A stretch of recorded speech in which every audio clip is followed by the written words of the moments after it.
What is good? So I've been noticing my microphone is clipping a bit. And so I changed it up a little bit. Hopefully it'll sound a little bit better today. Actually added some ambient light behind me because yesterday I was looking like I was like in a bat cave or something like that. So this is a late stream. Typically I don't stream this late, but I'm feeling like editing. So I just wanted to turn the stream on and get busy. So popped out the chat. First things first, I want to go over some things with the Nikon ZR. And confused what this is. Okay, I see. Let's look at some things with the Nikon ZR. I'm just making sure my mic is sounding good. So Nikon just released a new camera, for those of you who don't know. And it has the red RAW capability baked into the camera, which is super exciting because I shoot red Komodo, and having a B cam would be awesome to have. And so let's do some research. I feel like this would be interesting to like learn about and also stream. I feel like it would be something interesting to kind of dive into. So let's pull this up.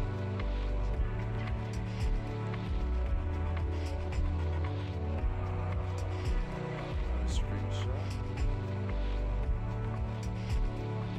So what I'm really interested in shooting is 2x anamorphic. Right now I'm on like a big 2x anamorphic kick.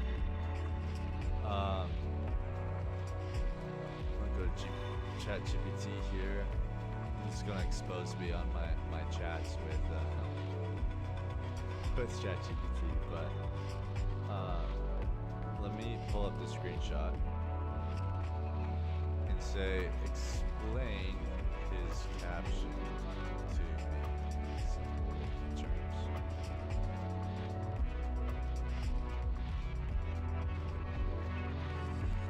Zoom out, it's very short, which means it's easy to adapt cinema lens like PL mount and the system. I knew that. Sensor size for anamorphic. When you're recording 6K 69 RAW, the camera uses sensor height of about 20.6 millimeters. That's actually taller than what the Red Raptor X uses in anamorphic. The taller sensor area means you capture more vertical info, which is great for 2x anamorphic lenses.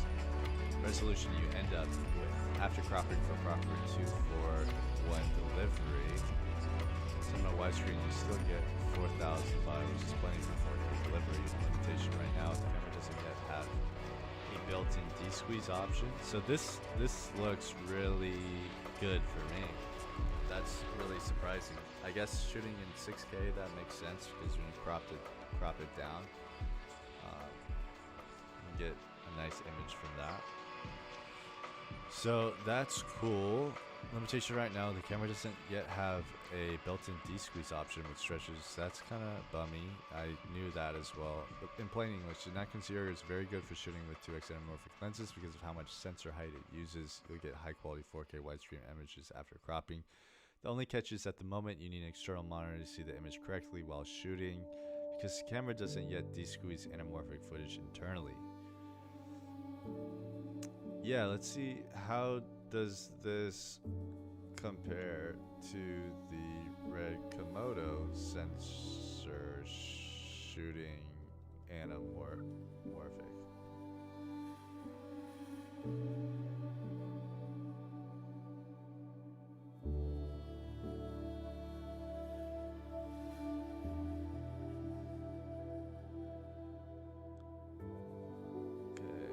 Approximately 27.3 by 14.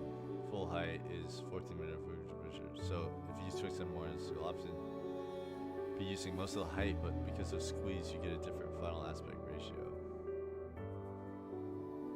Oops. So ZR has more vertical sensor height for anamorphic in certain modes because it's full frame. Its crop when doing anamorphic or after a 2x squeeze crop still gives you more film look height than a Super 35's. This means when you shoot with the 2x anamorphic lens and plan for a 2.4 delivery, which typically I do, you get more vertical image to work with, more composition, blah blah blah. Moto being Super 35 starts with less vertical sensor height, so your framing will be a bit tighter. Yeah. That makes sense. I have a Metabode speed booster, but I think that really kind of messes up with the anamorphic look. In the vertical direction, less image above/below once formatted for widescreen / anamorphic. But for mini cinema workflows, Super 35 is more than enough, especially when lenses, rigs, etc. are matched to that formula.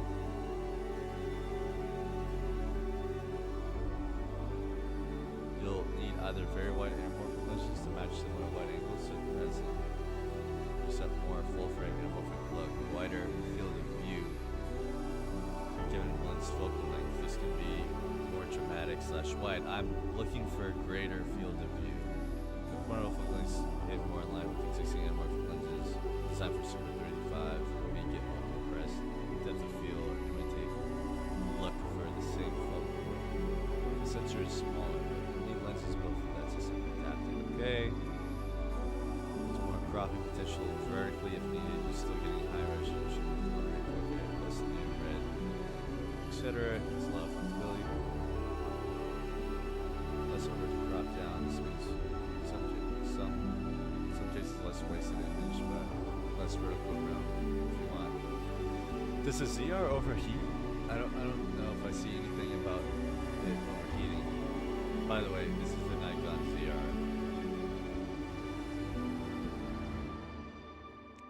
I'm a couple firmwares away of picking up this camera, to be honest.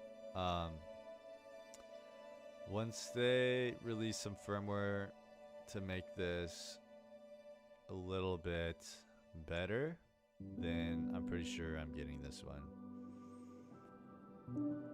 Unfortunately, it doesn't have global shutter. That's okay. Every camera has its own job. This will essentially be a B cam in my full frame cam for red image. 12-bit is fine. 6K 60, that's fine. Frame rate's fine. 15 plus, that's fine. Weight, 1 pound. That's crazy. How much does the ZVE one weigh?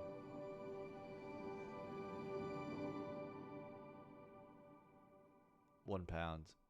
Wow, so the ZR is like essentially the same weight as a ZVE1, which is pretty crazy. I think I'm gonna have to sell something to get this camera though, because I don't want to just buy it outright.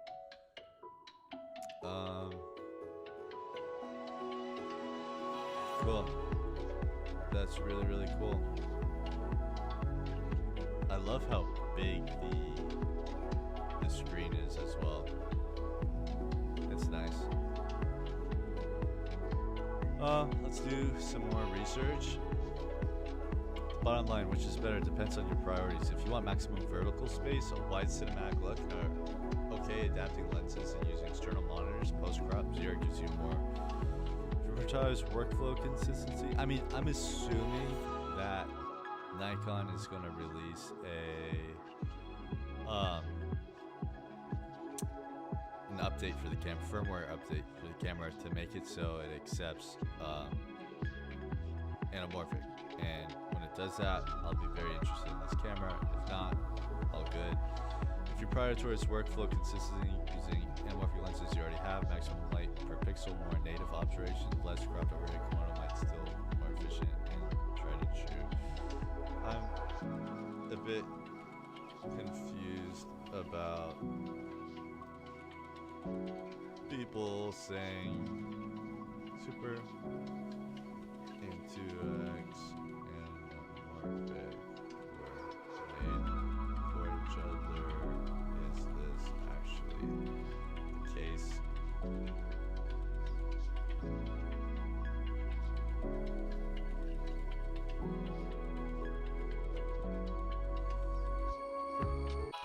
Back in the film days, Hollywood studios used 35mm film stock, roughly the same image area as today's Super 35 sensors, to make movies look wider and more epic. Developed 2x anamorphic lenses. These lenses squeeze the wide field of view into that tall 35mm film frame. Then in projection, the image was de-squeezed back to widescreen. This is why CinemaScope became iconic. Super 35 plus 2x anamorphic gave a 2:4:1 aspect ratio, wide and cinematic without wasting resolution. Perfect frame geometry with Super 35 film. The frame height and width worked out just right, so that 2x screens fill the whole negative. You get maximum resolution, minimal waste in the classic widescreen format. Many famous anamorphic lenses, Cook, Panavision, were built for Super 35 coverage. That means your image circle perfectly matched that sensor as film size, so naturally the combo became standard. How to translate today with digital? On Super 35 sensors like Ray Komodo, using a 2x anamorphic feels native. The lenses cover the sensor, you get the intended widescreen look, and your final aspect ratio lands in the classic 2:3:2:4 sweet spot. On full frame sensors, if you put the same 2x anamorphic on the full frame, it often doesn't cover edge to edge because those lenses were designed for such a big sensor. That's why people crop. Let me read this again. If you put the same 2x anamorphic lens on full frame, it often doesn't cover edge to edge because those lenses weren't designed for such a big sensor. That's why people crop. Cropping brings you back down to something similar to the heights of Super 35. So in practice, full frame with 2x anamorphic is often just a larger sensor pretending to be Super 35.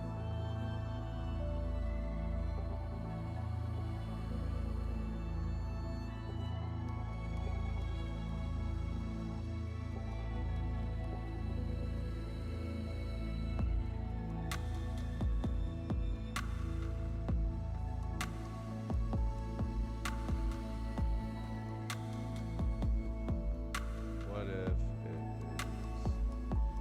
it is a 4:3 full frame sensor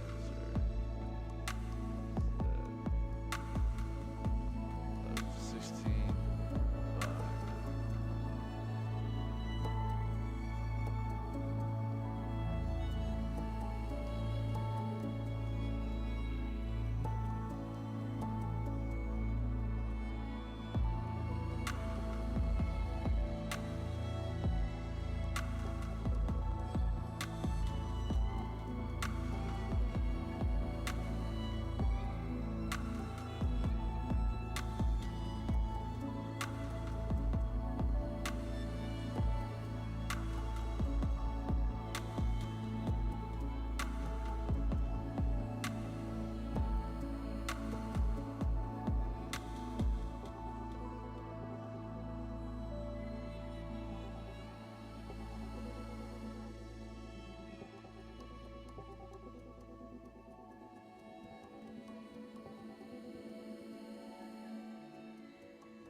Very close to the 4:3 relationship, so 2x anamorphic fits naturally with minimal crop.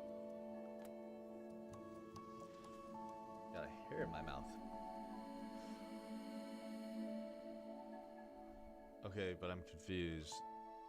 Should I be shooting my anamorphic without a speed booster? What if I have a speed booster on my Komodo? Is that making the image worse? I know it makes it worse just a little bit, but I'm curious.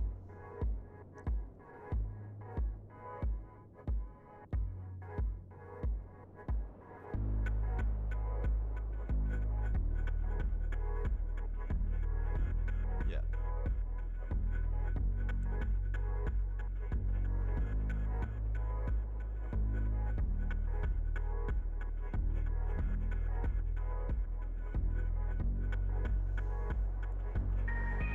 This has been disproven. Speed booster does not give you shallower depth of field. The cheap focal reducer can soften the image, higher moderation, reduce bones, edge sharpness, high quality ones like red bones. This one's only have low bones. Vignetting, some wide full frame lenses make vignette. Okay, because you're adding another piece of glass between lenses, so you slightly flare contrast. Blah blah blah. You wouldn't need a speed booster. Yeah, it's full frame though. Am I stingy? Only wanting a 4x3 open gate sensor when I could be shooting on a 16:9 sensor in 6K like the Nikon. How much real estate am I losing?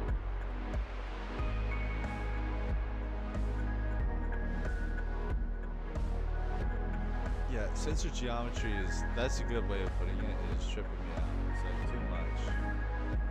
It's like hard to wrap your brain around. That's for sure.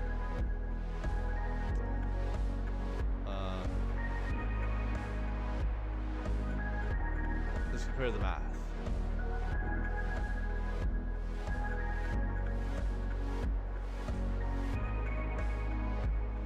You've thrown away around 33% of the horizontal pixels, okay? That doesn't seem that bad. Okay, full frame, full 3 open gate. Okay, this is already Alexa though, like.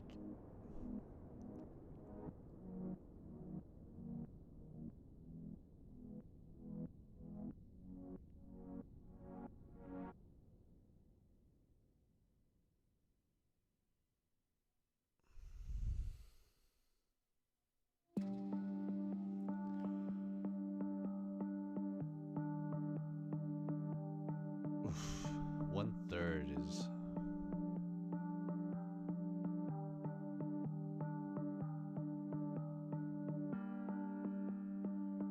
This matters.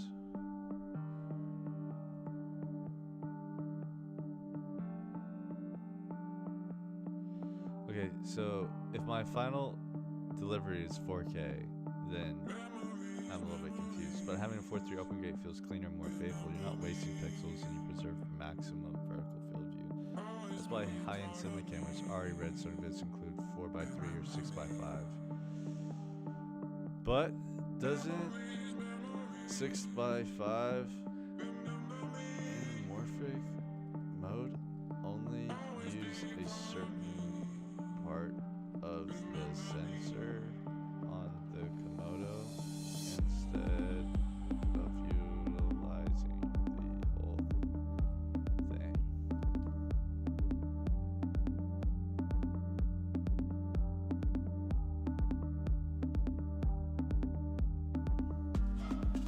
Komodo has a Super 35 6K sensor, okay? 6.5 anamorphic mode. The camera only reads out a tall central slice of the sensor, for example, 4:3x360. That's closer to 4:365 shape, because anamorphic lenses were designed for tall negative. After 2x sweep, the winner chooses the perfect 2.39 to 1 cine scope frame. You're not wasting resolution horizontally like you would on a 16:9 sensor. That's what I'm confused about. The math lines up. It's also lighter on the processor, less data, faster write speed. Downside, yes, you're not using the whole sensor, you're windowing into a smaller portion. What does that mean though? If you're windowing into a smaller portion, is it negatively impacting the image? That's what I'm wondering. On Komodo, this means your field of view is effectively a little tighter. Oh, so it just like becomes tighter. That's it. So the image quality doesn't get degraded, it just gets even more tighter than what we were originally using.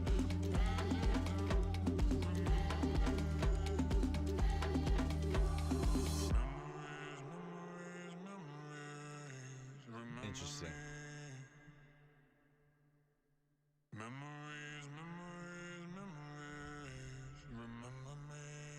If if you're resolution obsessed, which I guess I am. This is why full frame open gate 4:3 sensor, blah blah blah. They're tall enough to use a whole sensor in anamorphic world. You get max resolution and intended anamorphic geometry within a window crop. Whereas with Komodo, 6K full width equals good for spherical lenses. 6x5 anamorphic, good for 2x anamorphics, but you're only using a chunk of the sensor.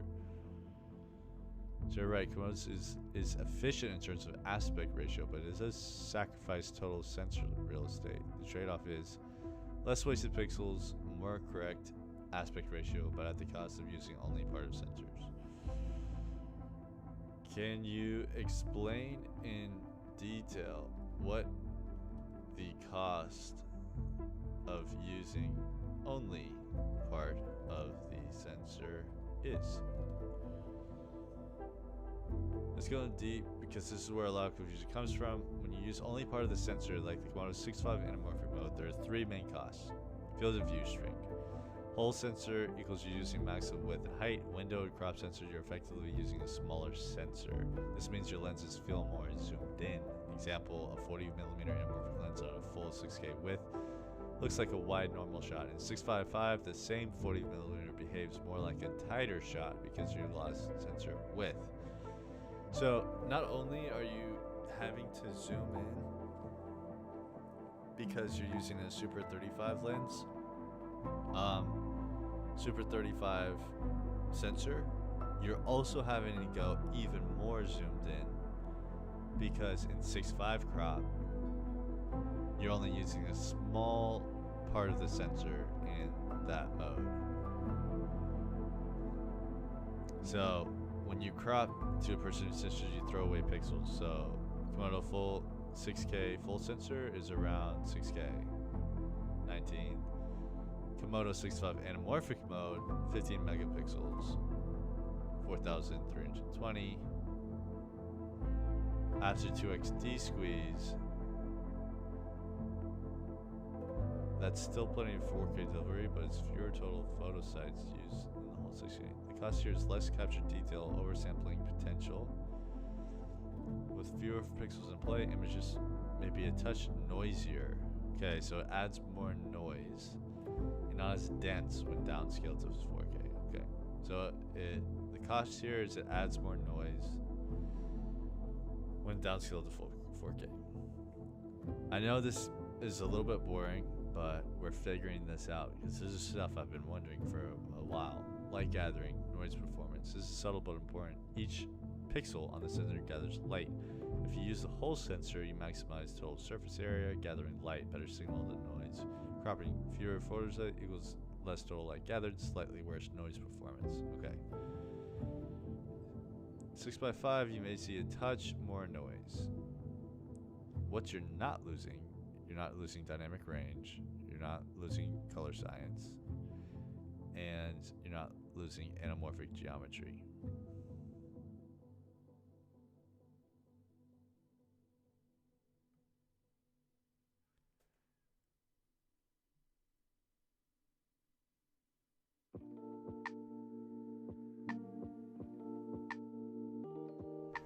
The irony, let's see what ChatGPT thinks is ironic.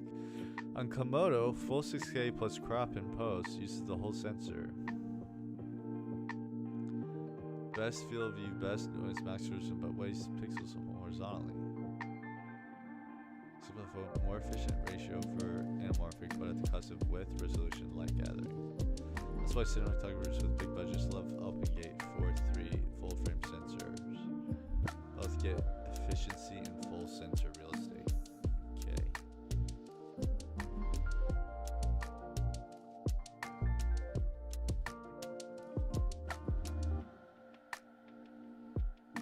Yes.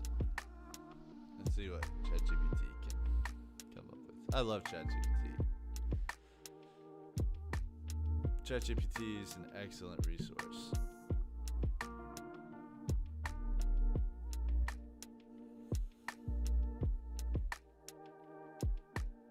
The fact that it can just calculate this is kind of crazy. You have to be a real genius to be doing this.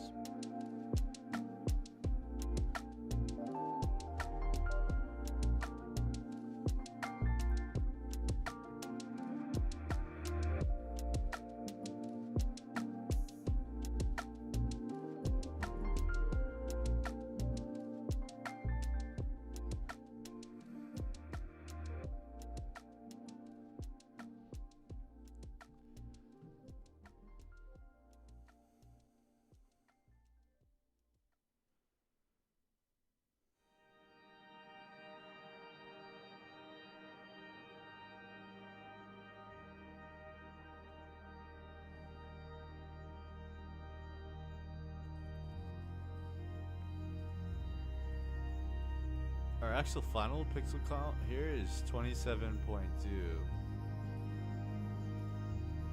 And it's actually higher than the Komodo 6.5. So it's higher pixels.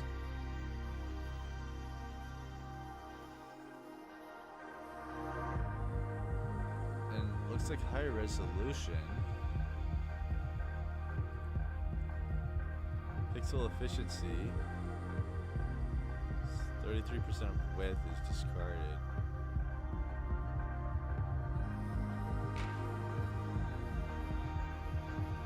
You're still cropping. 33% of the D-squeeze width to hit 2.39. Because the sensor is larger, it starts with control area. Guys, also to explain this in Davinci terms,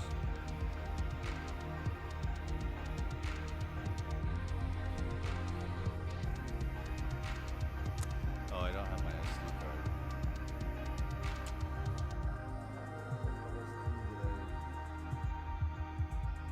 Just for this intro. Let's see. This one.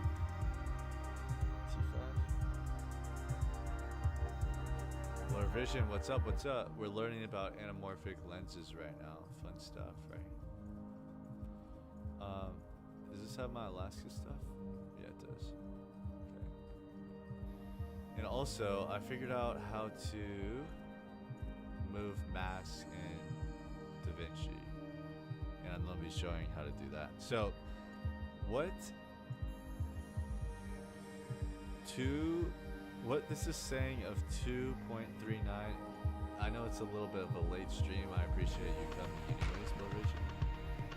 Always appreciate you. You're #1 supporter right here. What 239 is in simple terms, it's just like a cropping aspect ratio that you may have seen this on Davinci. When you go to time output blinking 2.35, that's what that aspect ratio is. It's this cropped image right here. So time output blinking 2.35. If you set it to full view, that's what we're trying to achieve with anamorphic. When we're trying to hit 2.39, we need to zoom in by 33%, which is not ideal.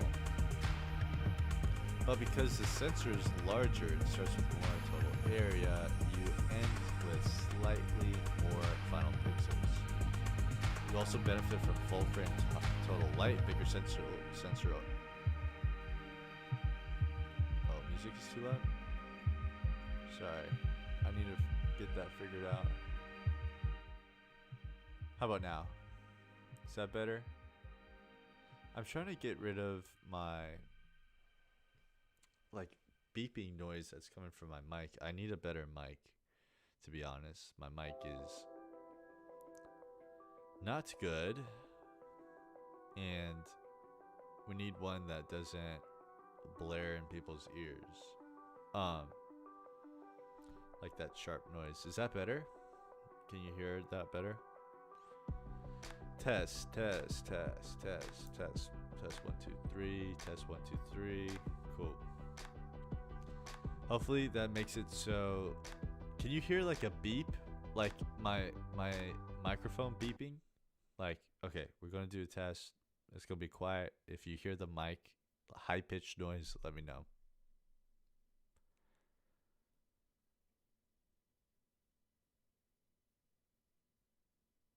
Okay, that's the end of the test. Do you hear the mic buzzing? If not, I'm just gonna keep this noise, keep this music going. So we're looking into the Nikon, this new Nikon ZR. I'm sure you've seen it. I'm interested in it as a B cam. Not fully sold yet, but I'm trying to see if it'll work with my 2x anamorphic.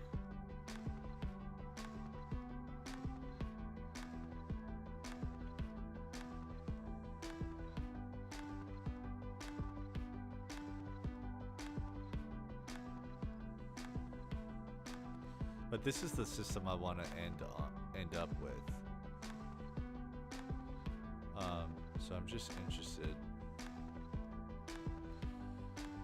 Cool. Well, I think we dialed in our settings from yesterday because I was watching the stream at the end of the night and there was like a ton of buzzing, which I didn't like. And how's my audio sounding? Is it peaking? I hate it when it peaks. I rewatched the live stream and if it peaks, I'm like, ugh, this sounds horrible. So I saw an Instagram post. I'll pull it up.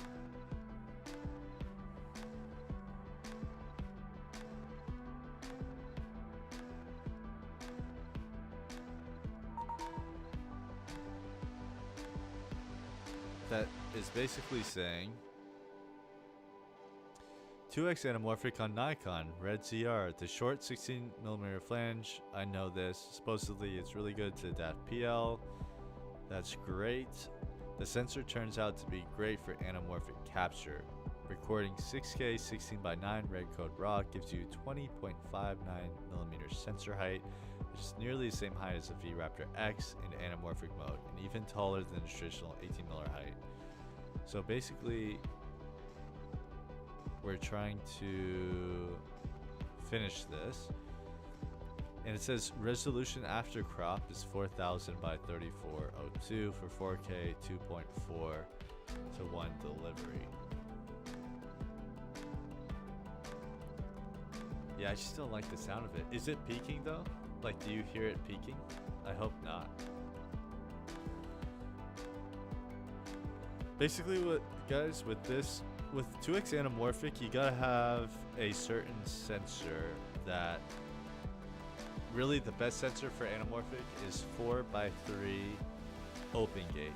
And so cameras like the Lumix SR2X, S12X or something like that, incredible anamorphic camera because it's utilizing the whole sensor. It's a newer sensor, so that's nice.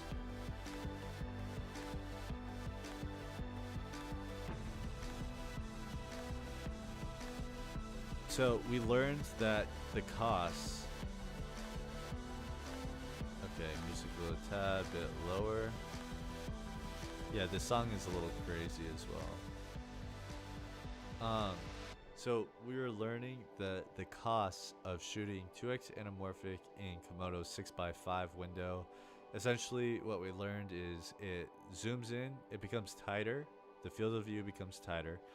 Also, guys, if you're shooting on a Super 35 camera with a Super 35 sensor and you're shooting, let's say, a 35mm image, it actually zooms in more like a 50mm on Super 35, or even APS-C sensors.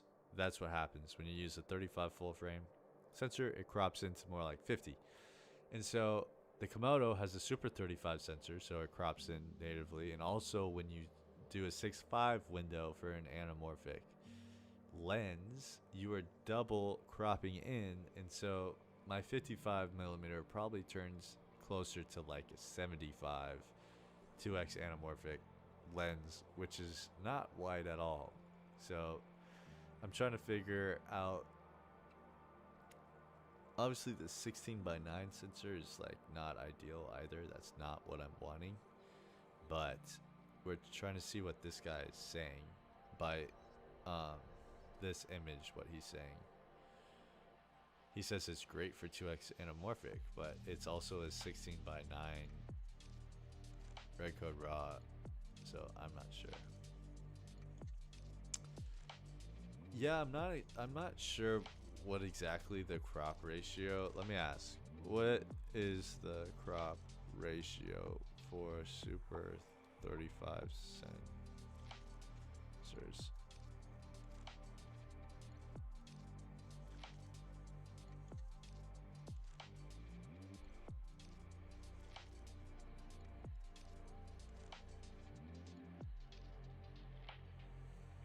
It's about 1.3 or 1.5 around there type crop. So not ideal if you're wanting like wide angle shots. And this is what I get so frustrated about with my Komodo, is like I have these 2x anamorphic lenses, but they're so tight because I'm getting double cropped in the modes. So it's just, I don't know, it's just interesting. But we're gonna ask them what this guy's talking about in this image. Let's go back to the image I uploaded. He says Nikon ZR is a great camera for 2x anamorphic. Can you explain his reasoning in simple terms?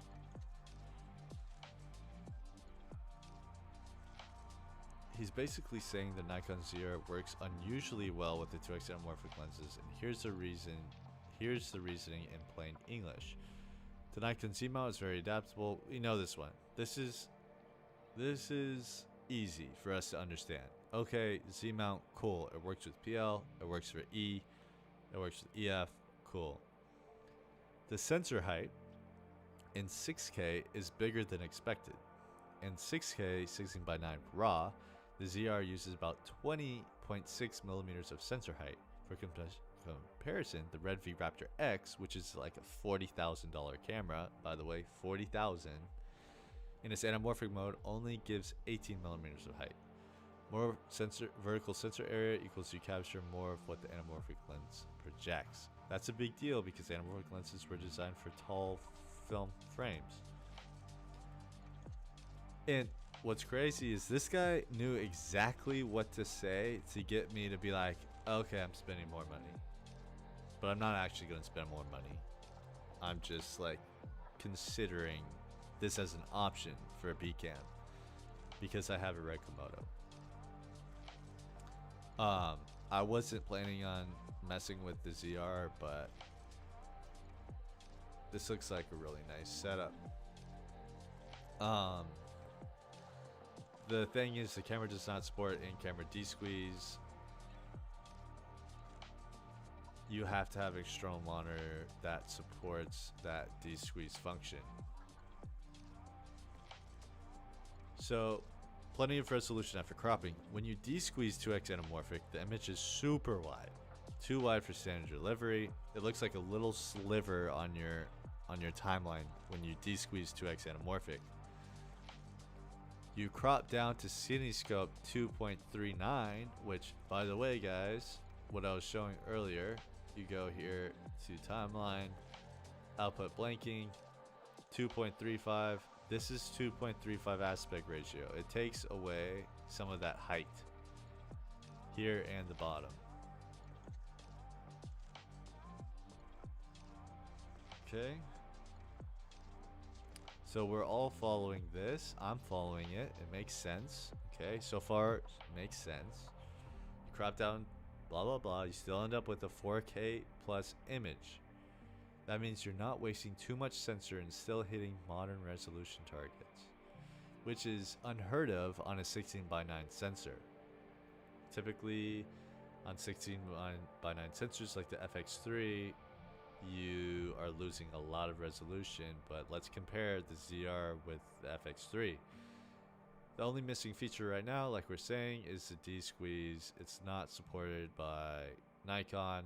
Nikon, please put this in your firmware. That would be very much appreciated.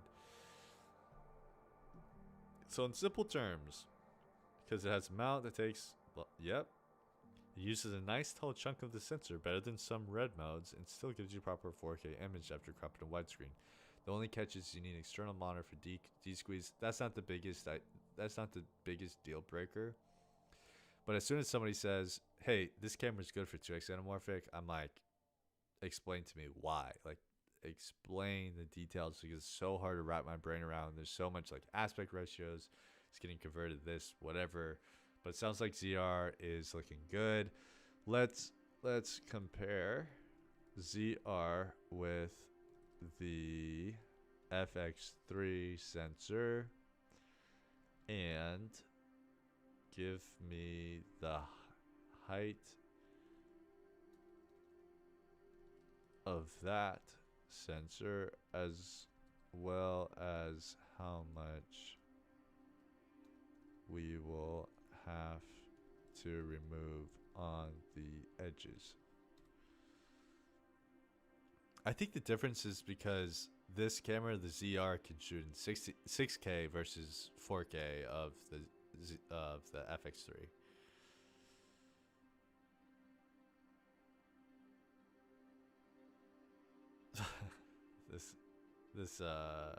This question, this prompt isn't very good.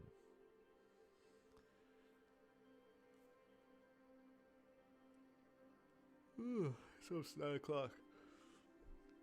We're gonna get as much editing done as we can. Creative editing. Here's a simple apples to apples view for 2x anamorphic 2.39 delivery. That's what we're looking for when you shoot in a 16 video mode on each camera. Nikon ZR 6K 16:9 uses about 20.6 millimeters of sensor height. A full is assuming is blah blah blah because the sensor list is in 6:9. You're effectively using about 20. So same. This is same, and this is same. So purely on vertical real estate, the ZR's is just a hair taller than the full width. So that's not that much different. With 2x anamorphic is 16:9 recording decreases to that to deliver standard 2.9. You must crop width. Keep fraction of width.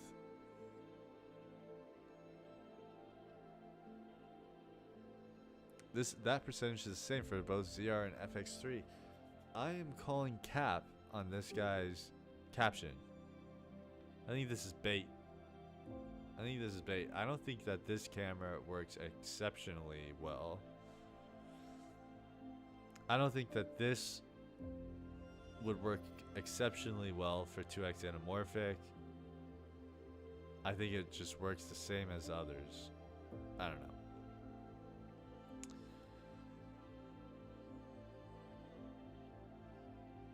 So you get 2,000 pixels instead of 12,000 pixels.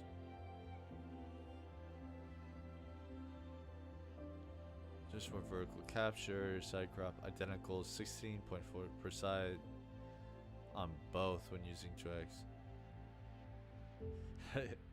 Yeah, it is not the FX3 killer. Wah. It is not.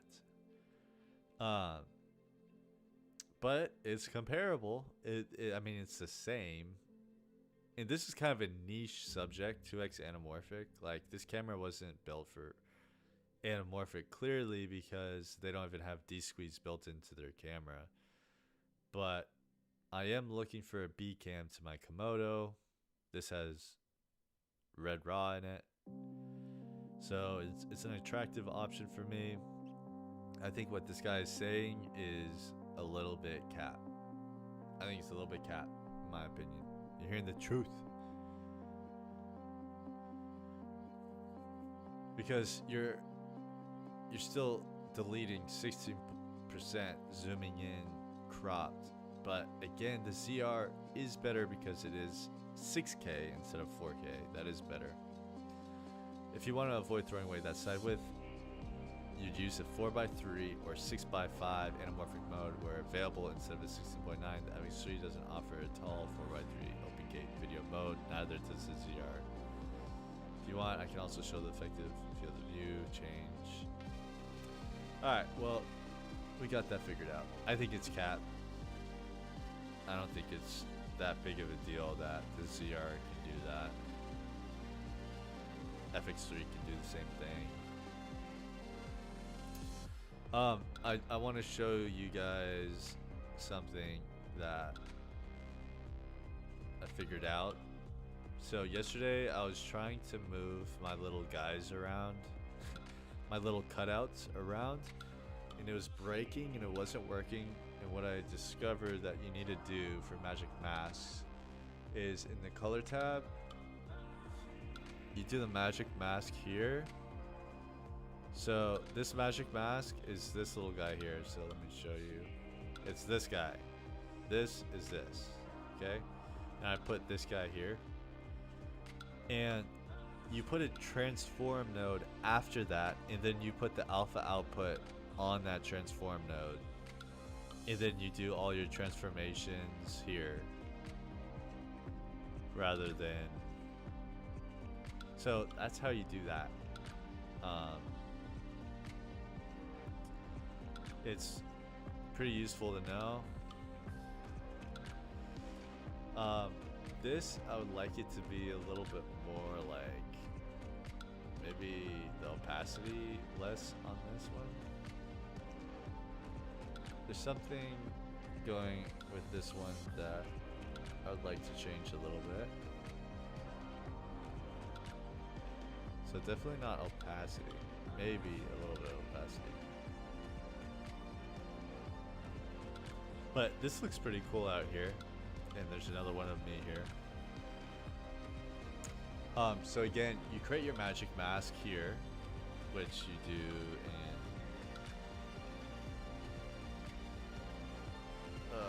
where is it? I always lose it. Here, you do it here, this magic mask, AI magic mask, and then you create transform mode, and then you can do whatever you want with it. So that's helpful to know. But let's get through these selects because I want to make some dang videos. I feel like 90% of what I do is selects. I need to edit more and do selects less. So we're starting back where we began. And let's start grinding this out.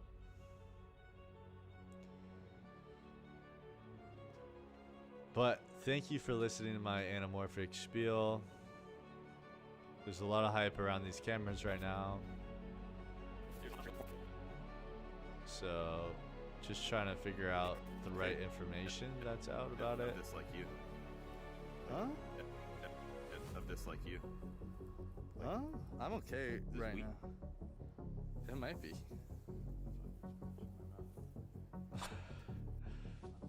Gabe is has celiac, so he can't have anything gluten. And he just asked, "Is this wheat?" It might Which it kind of looks like wheat. Let's do it. I didn't think about that. Oh, But that would be a big no-no for let's do him. it. I didn't even think about that. He had it in his mouth, I guess. This shot's sick. This whole shot is pretty sick. We're gonna lift this up. Cool. I'm pretty sure I changed this to. No, I didn't. Okay, time to go walk through this.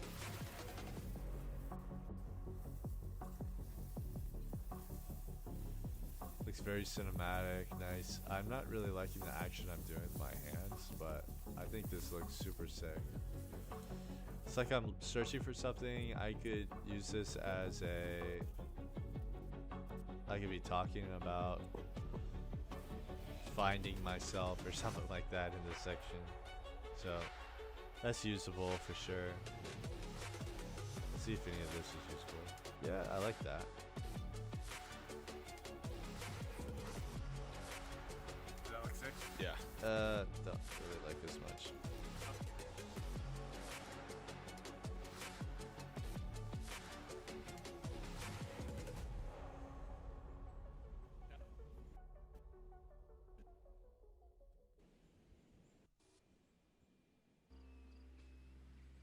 Friend, I guess we're just I gonna let this understand play. much.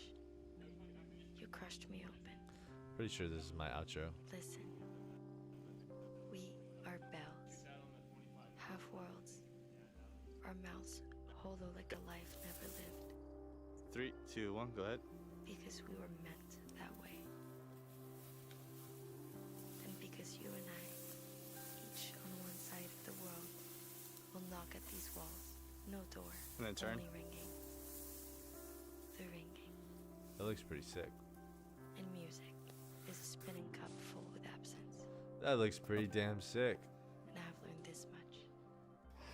Nothing breaks open the heart like walking in opposite directions. Okay, and 3. Here. That actually looks pretty sick. That'll be a funny little clip right there. And field.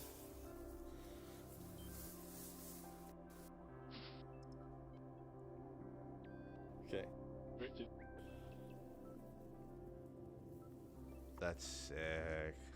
That pushing is nice. Let's go, Gabe. Up and that way. Yeah. Okay.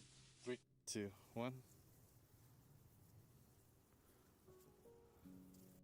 I like this wide view, 2, wide 1. push in here, starting from here.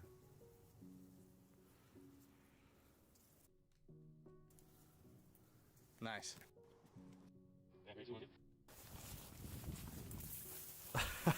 I just don't like my hand movements in this. I do not like my hand movements in this at all, but it looks cool.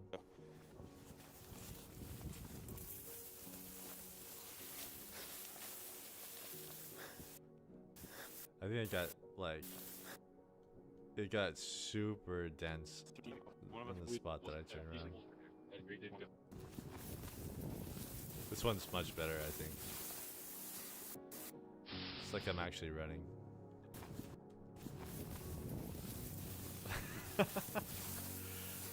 Hopefully it'll make sense in an edit, but I think it looks really cool. Go. He's full sending it. It's Like- crazy. Go.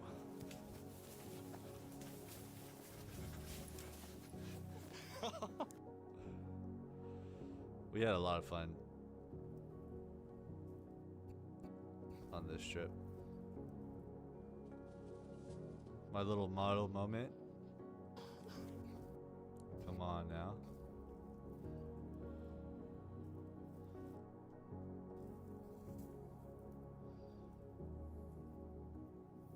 I like that as well.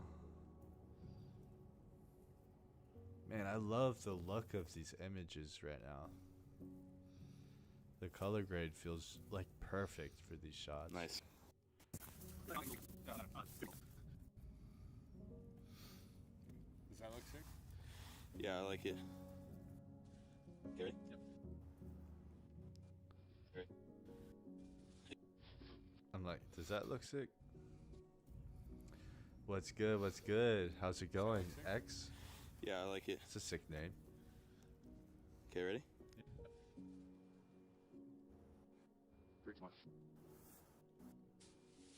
Go. That's kind of cool. What up? Where you from? What you doing? What part of the world you're at? Right now we're doing selects. Tighter, but let's just run. You ready?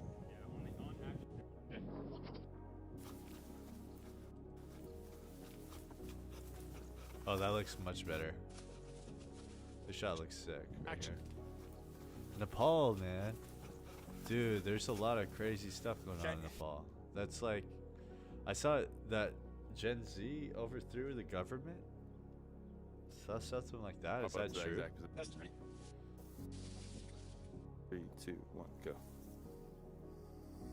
One more time. Go. This one's a little bit too tight.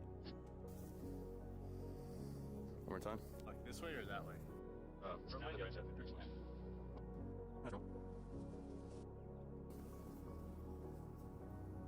One more time. Looks pretty cool. Dude, congratulations. Were you part of 3, 2, 1, the action. Were you part of the resurrection? 3, 2, 1, action. Or the, I don't know if resurrection is the right word. What is it, the right proper Action. word for like overthrowing the government? Dang, I got a clean fade. Look at this clean fade. That's a clean fade right there. I don't have that type of clean fade right now. Action. I like this shot though.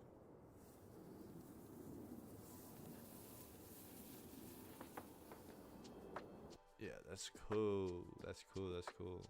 But honestly, super good to see people standing up for themselves. Like, and so, like, things don't get banned. It's pretty messed up that they're trying to ban a bunch of websites. That's not cool. This airplane shot's pretty sick. Let's turn off the...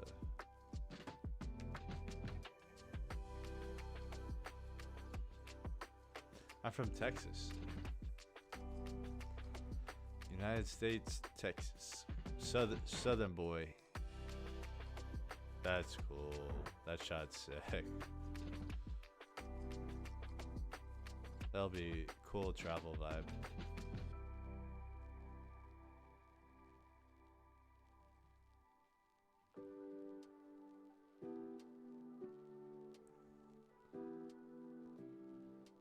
Yeah, I like this too.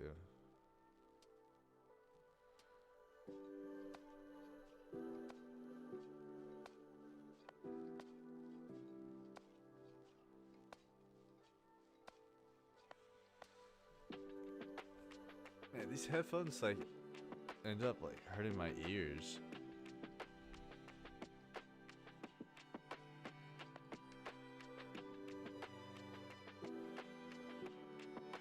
Oh, that's so sick. I think that's really cool. But there's stuff on the lens. At that big of an f-stop, there's stuff on the lens. I like that shot right here.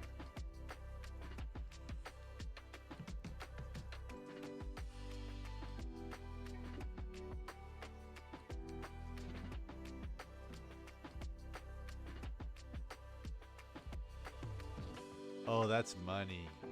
That is money right there. That is a money airplane shot right there.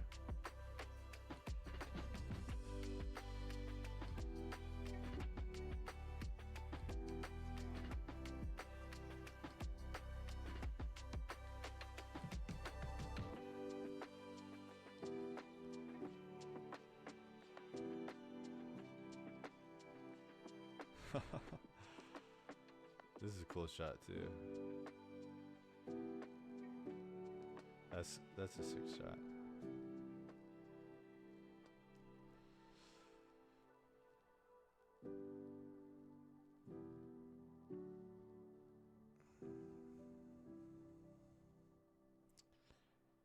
I did not eat any dinner today.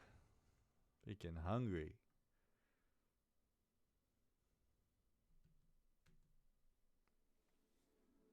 Too busy grinding. That's what I'm talking about. We out here too busy grinding. X, are you a videographer, filmer, photographer? Tell me about yourself. Nepal is a beautiful country. I think that's a cool shot here. I like this frame a lot, actually.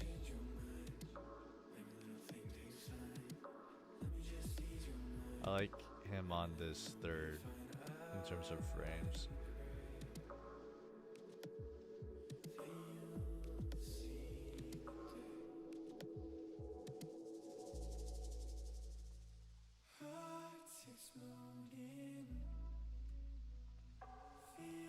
Little rock skip action.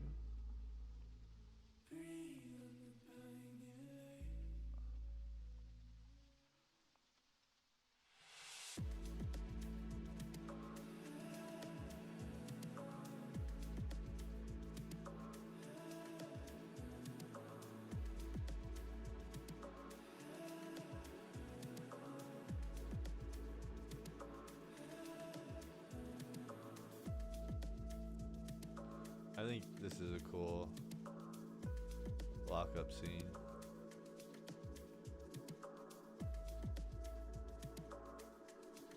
It's a beaut.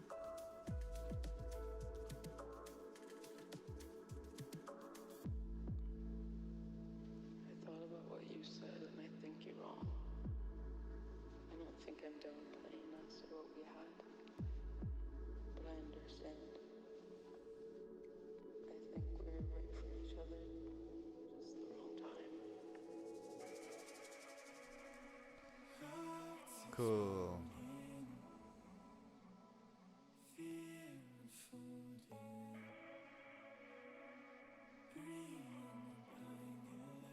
This was such a beautiful hike. Oh, looks like we have more. This is for our frames. Still frames.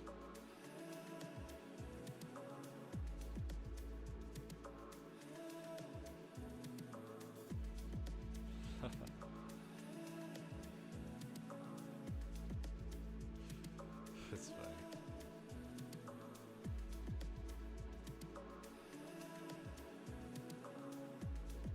This would be a cool solo shot, but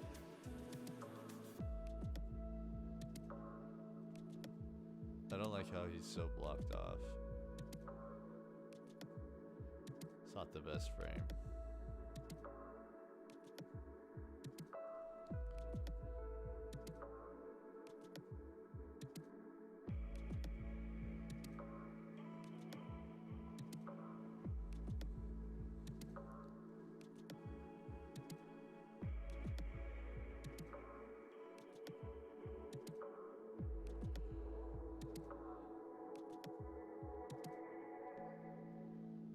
This is sick.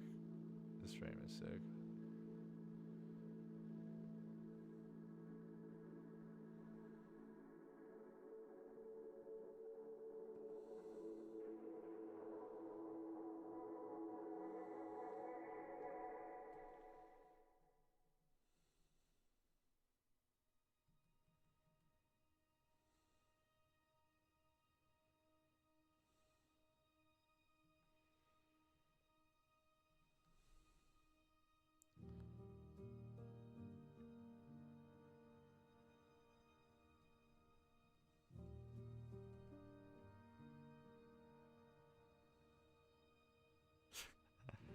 I ate it here.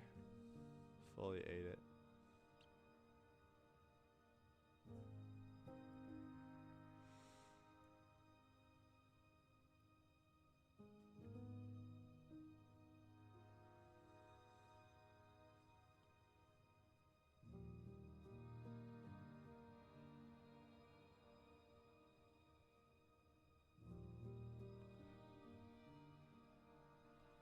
That's sick. That's sick too.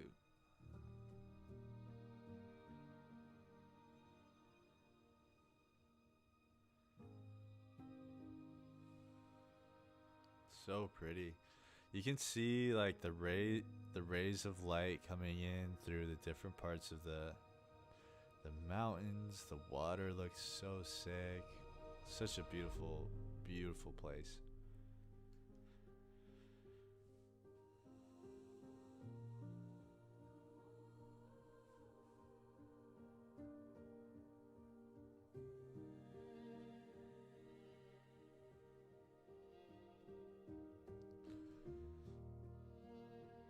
One of my favorite places in the whole entire world is Alaska.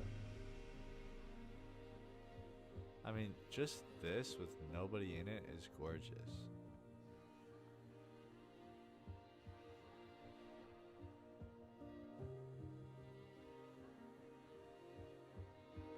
The light was incredible.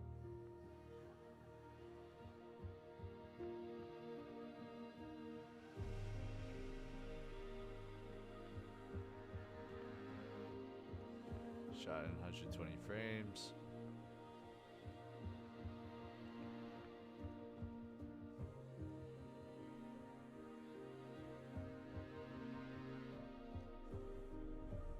It's pretty cool.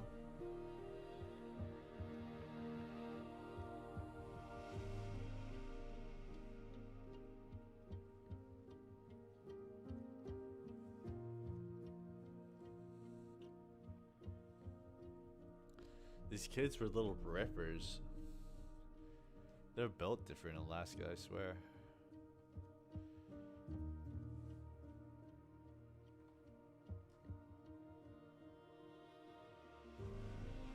So this is a clip that we slowed down yesterday.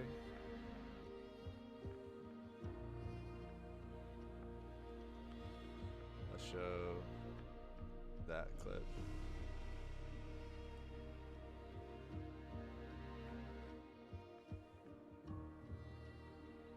So we're able to slow it down to that. And then it goes crazy, but I was testing out some different things. But look how slow it's able to go. It's like super slow.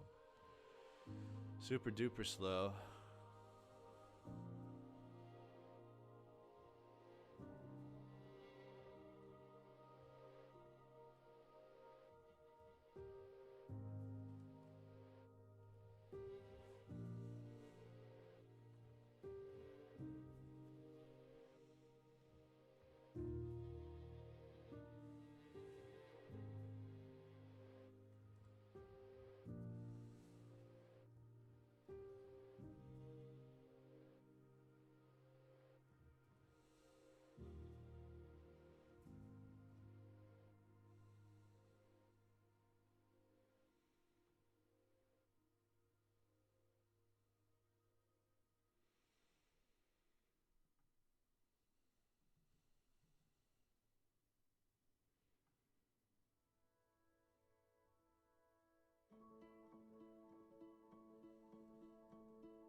Oh, this is the one we used. So I think the first one's even better than this one.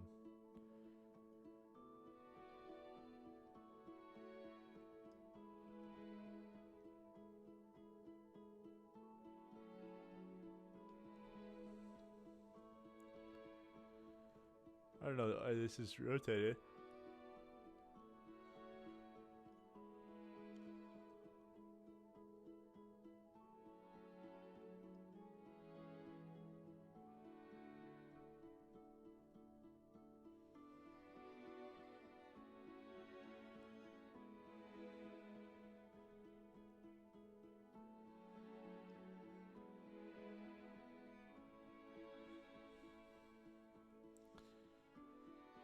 Why is this rotated?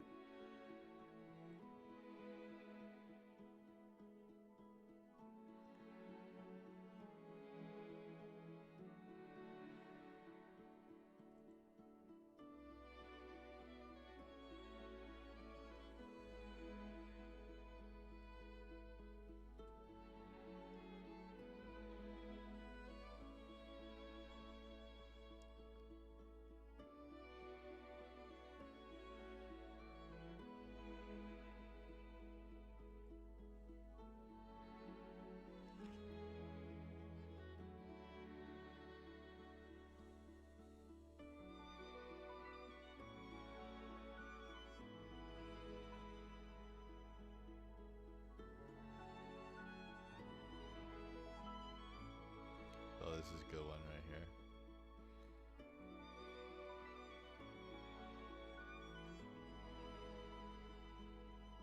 I like this one a lot actually because the light is hitting in a really nice spot. So this one's for sure going in the selects.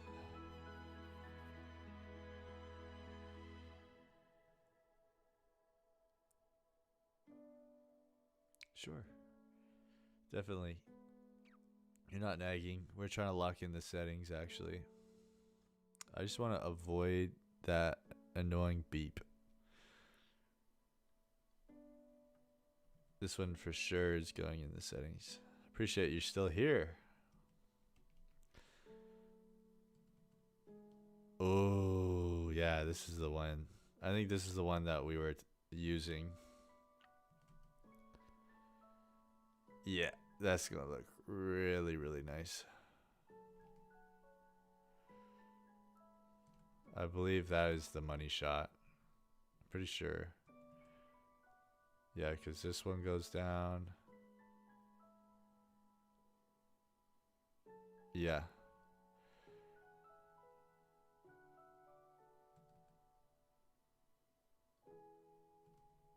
Let's actually get both of these.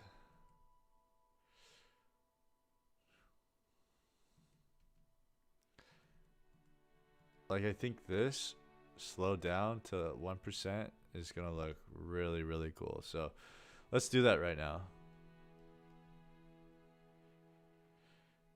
Oh, we're about to make one even better. Do not worry.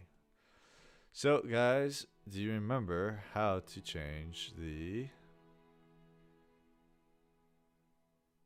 how to do keyframes. You set a keyframe.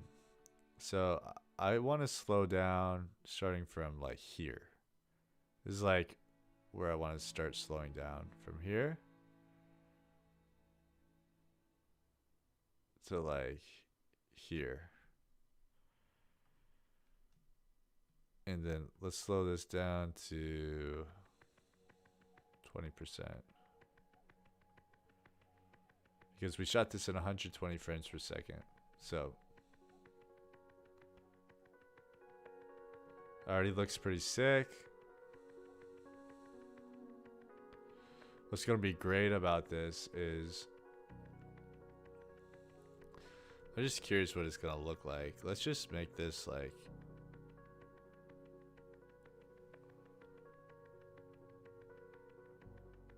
let's make this just like 10%.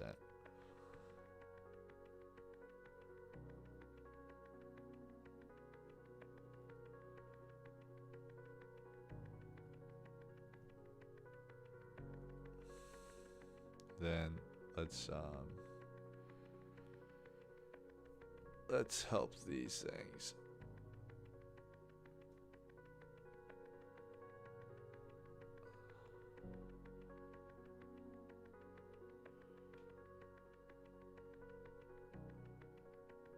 So we easy ease them in and out to get a better. Okay, so once we have that,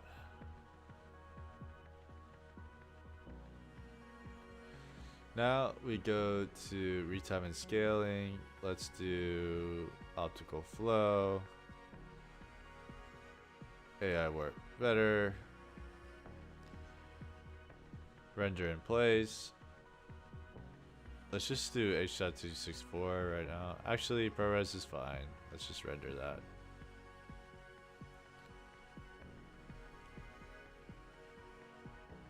Again, we're locking in the info that we learned yesterday, and we're utilizing it. I just want to see, again, these are like tests. What I'd actually do is wait to color grade everything, or finalize the color grade, but don't put any grain on it or any of that stuff. So, like, the more grain there is, the harder the AI, in my opinion, will have to figure out what is going on. And ways you can help the AI is by shooting in a very high frame rate, so there isn't any motion blur. So if you're shooting FPS 120, then your shutter speed should be 250, but crank that to like 1/1000. And you won't need an ND filter, let me tell you that, because that's going to be super, super dark. But if you're shooting the midday like this, you should be good. And then AI will have a much better time of predicting what the frames are if there's no motion blur. What you might see in this is the wheel is looking a little messed up or something. Like parts of the wheel, AI's not there yet, but it's getting pretty dang close to the point where you don't need to spend $40,000 on a slow motion camera.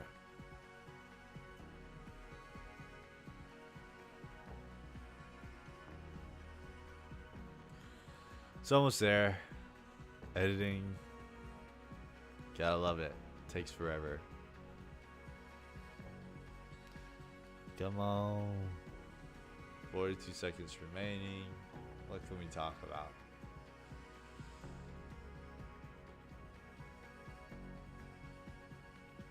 What can we talk about? I'm freaking tired. It is 9:30 p.m.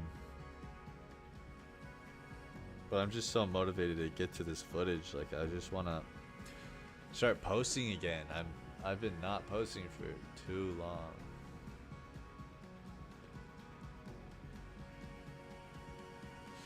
Blur Vision, how's the mic sounding now? Is it sounding perfect?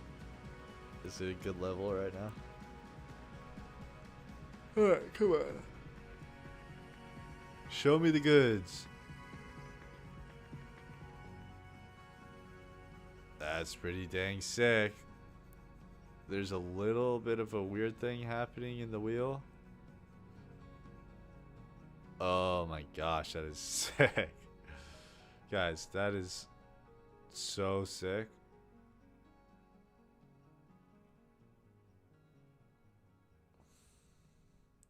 I mean, you could barely tell that there's like something funky going on. Like, you can barely tell.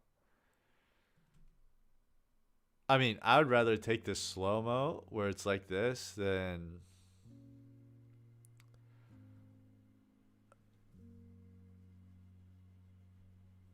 I appreciate you letting me know. I'd rather know than not know. I want to see what this looks like with that depth scan on it. How did I do that again? I don't know why I can't select effects.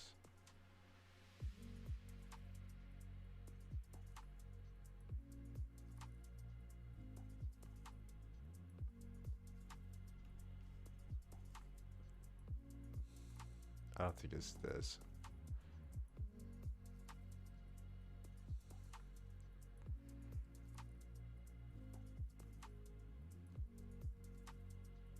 That looks pretty sick.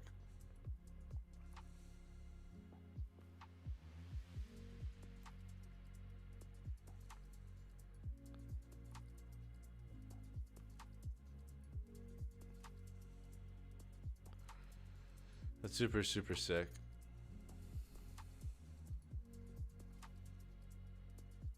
I mean, that's super slow.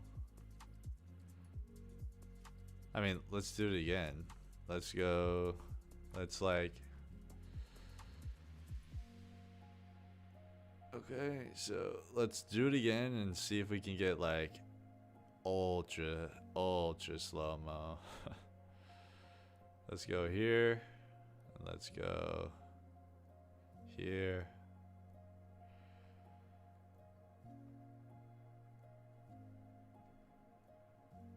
And then let's drag it like.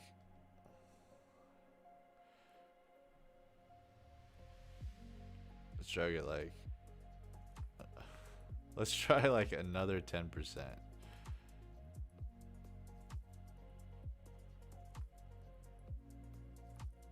Okay, let's get to 10% and then find a spot where we want it to be like really slow. I think like right here would be cool.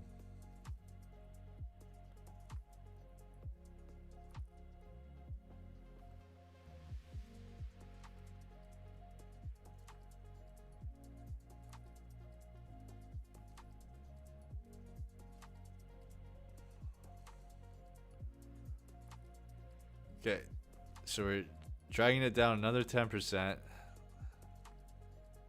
Basically freeze framing him in the sky. Let's see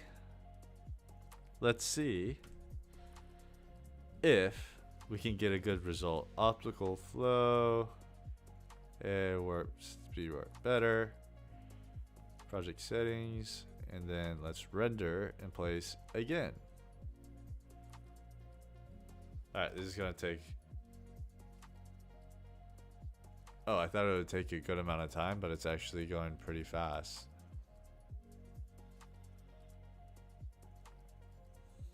I just want to see how slow can we make this clip. Faith is doing great. I think she's it's late. I don't think she's on the stream, but she's doing great.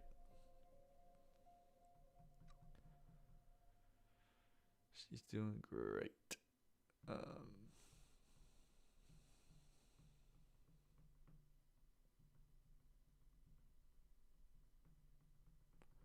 We're just waiting. We're trying to see if this is the final result that we're looking for.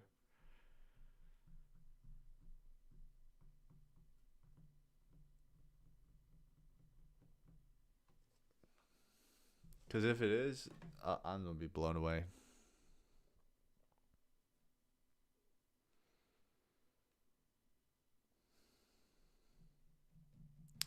What can we talk about for 35 seconds? I'm not sure. Nikon ZR out. Canon C50's out. The Fujifilm Eterna is out. Bunch of cameras just released. None that I'm particularly interested in. But I would say probably the most I'm interested in is that Nikon ZR as a B cam to my Komodo. That'll be a sick setup. Shooting Nikon, then having that red color science would be super sick.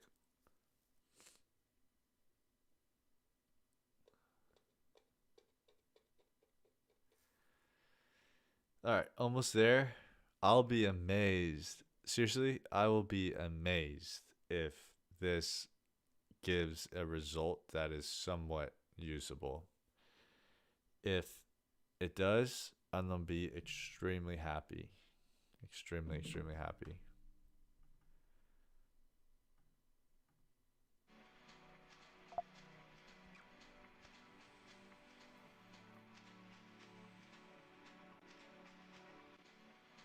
Three seconds. 1 second. All right, let's see the result.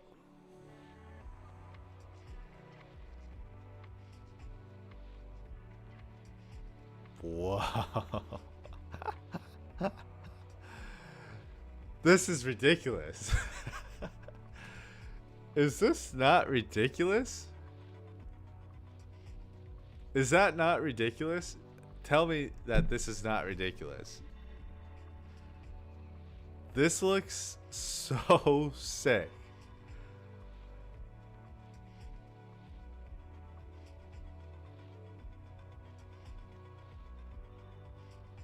Zoom. Something like that. Come on. That's like not fair. That is not fair. So as you can see, there's some weird stuff going on in there, but I'm not mad about it. Like when it really slows down, you see some weird stuff in this, but like, come on. That is incredible.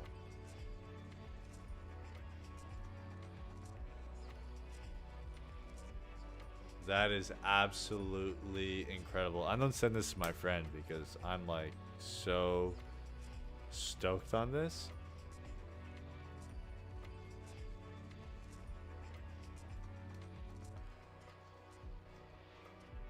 Let me take a video real quick.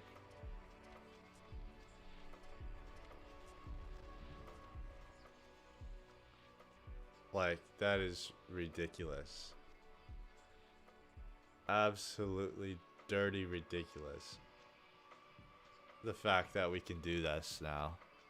Come on, I am so hyped.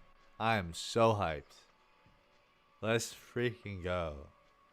Who needs an Ember? By the way, the frame rate that we are emulating right now is, let me show you. Let me show you how much money it costs to get something like this.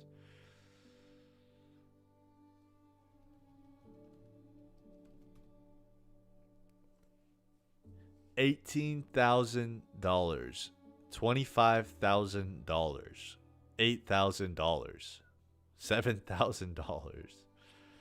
Just buy a Davinci Resolve Studio Pass and you got for $300 and you have like 1,000 frames per second frame. And this is even shot not even in like the most perfect conditions. Like, you're supposed to have no motion blur on the tires and everything, and yet it was still able to do it. I knew it would kind of struggle with these wires and stuff, but my goodness, guys. My goodness. And then you could just speed it right back up. You could zoom, like here. Now what you can do is do another keyframe and then just keyframe the end of it.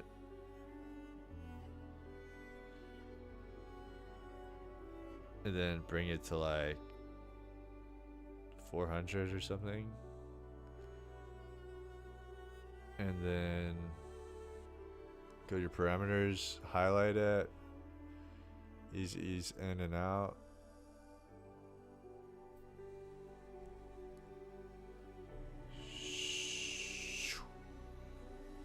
Something like that.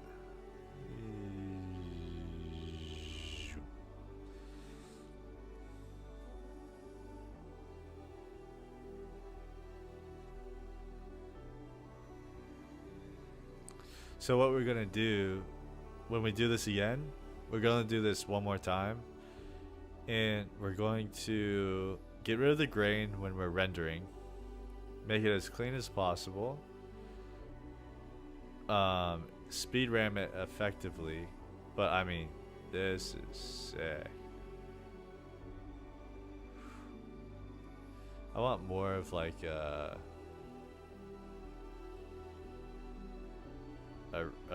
like crazy speed here. So it happens like right here. I need this to be like crazier.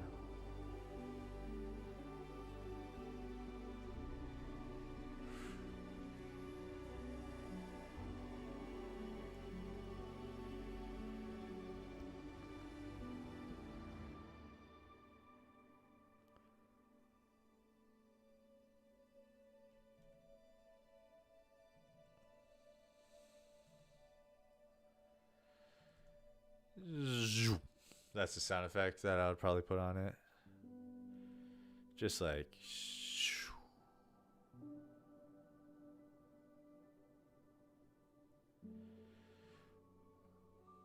that's pretty sick. That's pretty sick, guys. I gotta oops, sorry, I didn't mean to make this full screen. I got a little excited. But that is fire. Yet again, I have not been able to get through my selects. It is almost 10 p.m. I'm too busy doing different things. These shots don't even compare. Maybe this one will look cool.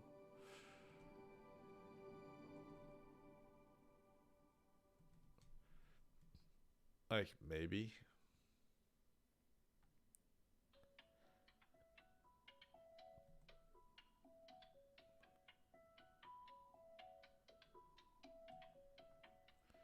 I think these shots will look sick too in slow-mo.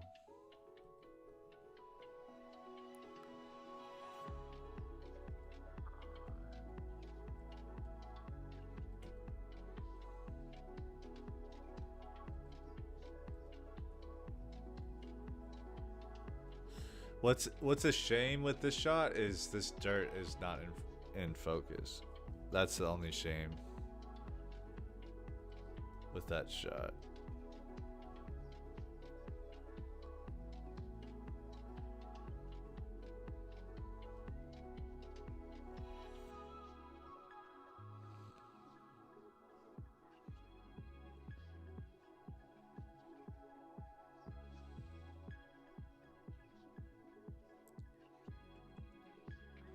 Perry, what's good?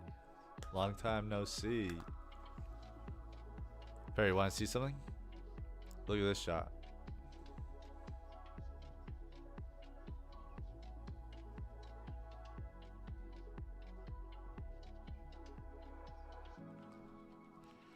That's gonna be a banger. That's gonna go hard in an edit.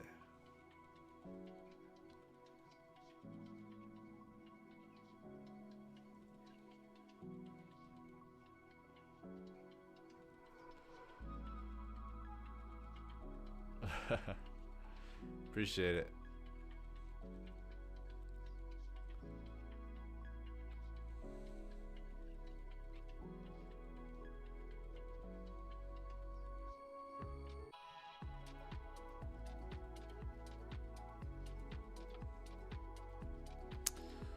Just yesterday. It's been a while. I haven't been streaming very much at all this month. I've been super busy with client work. I'm finally getting to be a little creative. Which, guys, the Japan footage is gonna go hard. I haven't forgotten about the Japan footage. I'm just kind of waiting to figure out what I want to do with the Japan footage first.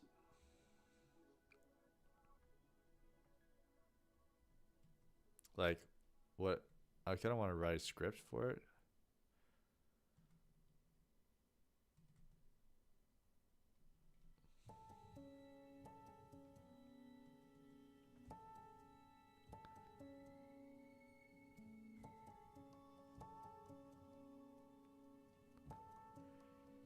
I just went to Alaska.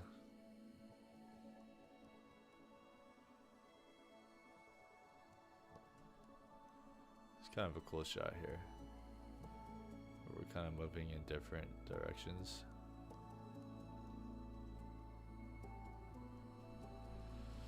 This is all recent footage of this past month.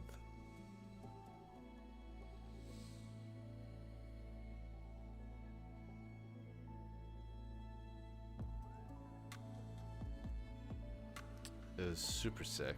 I'm actually from Alaska. I was born there. And so it was really nice to visit again. Man, I am starving.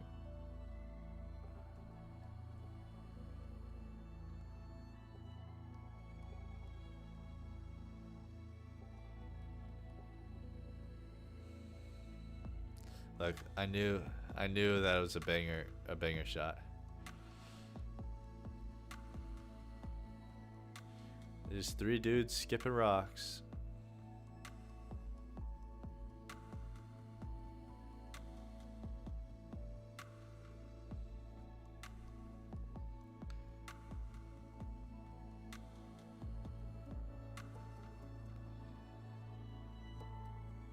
We just filmed just a bunch of just like aesthetic stuff. Nothing, no rhyme or reason. We just like went out, cool spots, and filmed.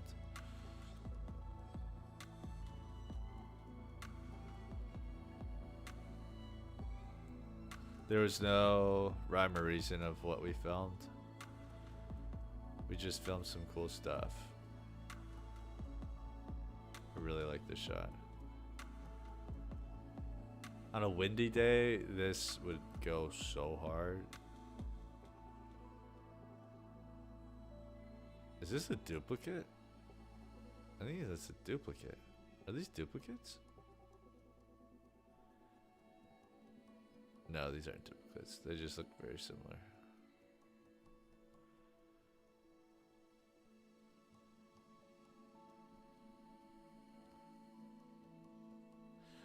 No, they haven't, and I've reached out to them like a couple of times. I don't know what's going on. I was supposed to get like creative feedback from their creative team, but supposedly their creative team is like super busy, and so they haven't been able to get back to me. But I'm like really ready to post that video. It's the first time a client has just been like, didn't want to post it. I don't know. Not that they didn't want to post it, but it's like, I'm not there's something going on. Either miscommunication or like they're so busy that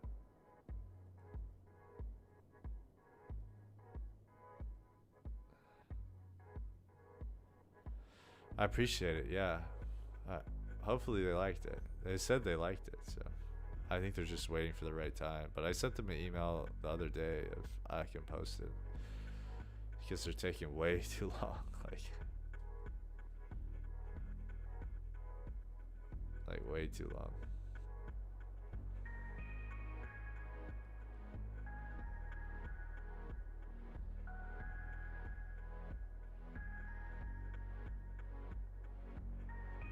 This shot is so nice.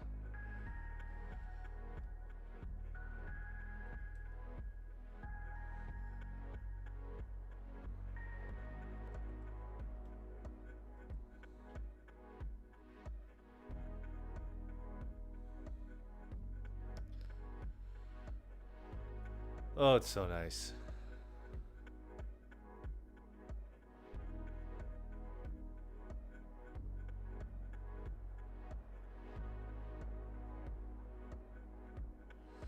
I can just imagine. I can just imagine. We shot it on the ZVE1. It's my favorite travel camera right now. I can just imagine like a title card here that says Alaska on it. All caps, Alaska. Something like that. And then not crap right.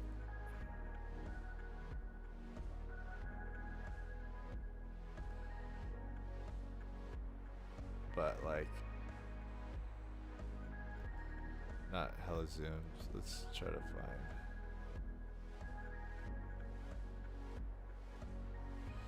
Trying to find a spot for this.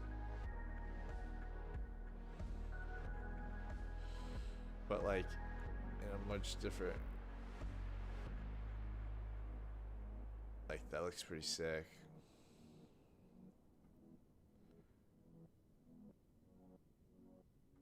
Like that's very Alaska, something like that. Give it a little bit of shadow.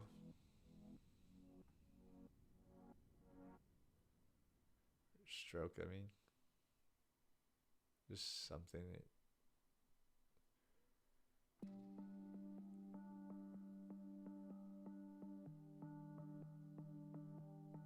Give it a little punch.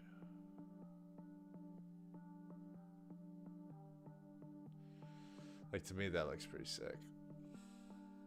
Or Raya, that looks pretty sick.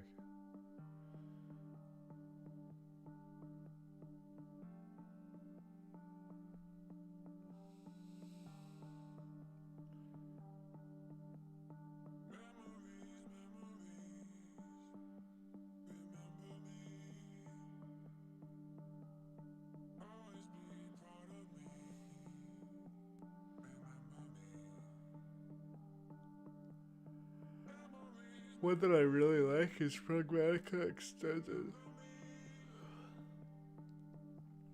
Let's change it red.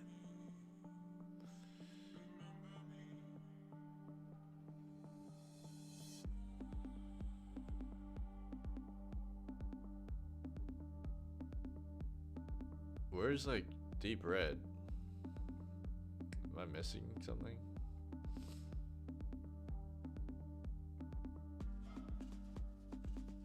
These are like all fake reds. It's like blood red.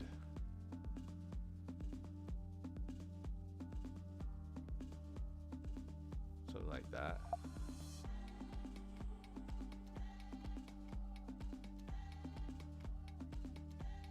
Almost ruins the background though.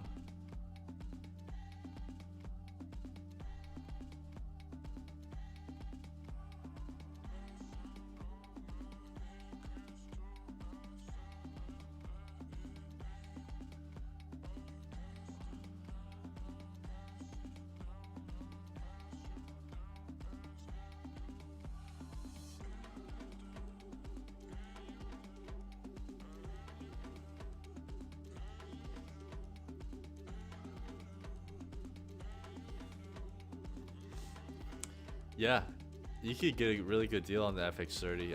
I would go for it. I know that Sony's gonna release a new camera here soon, so maybe hold off. But if you could buy a used FX30 for a really good deal, I would do that.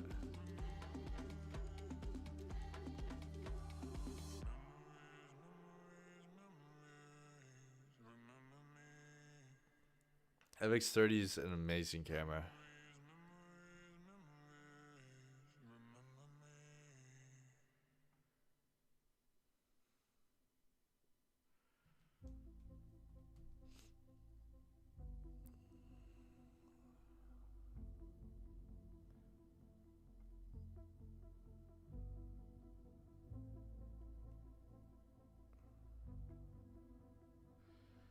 Our frolicking shots through the meadow.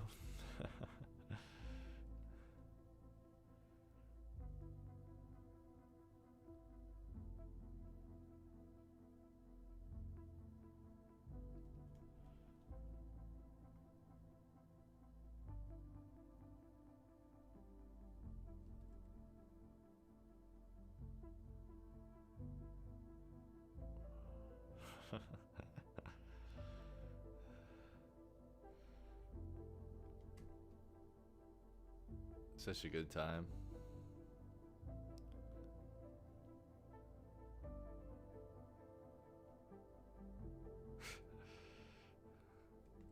It's kind of a funny shot.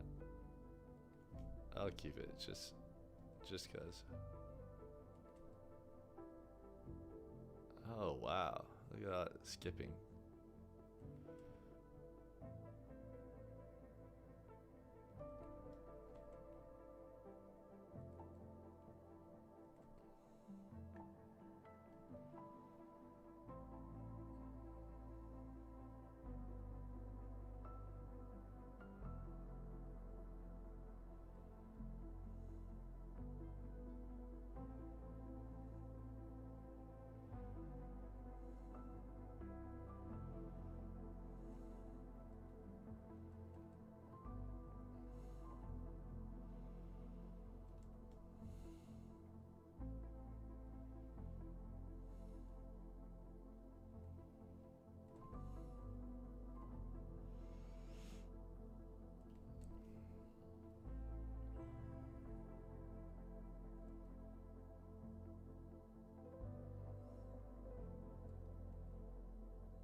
Oh, I gotta skip that part.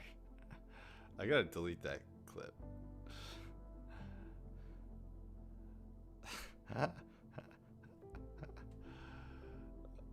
Let's not get banned. I don't color this red so I don't look at it again. There's no red. Let's make it orange then.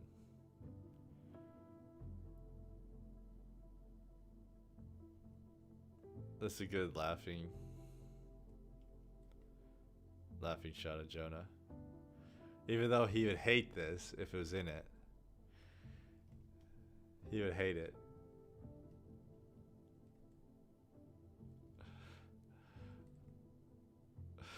I think it's pretty funny. All of these are good shots. You just can't beat the background.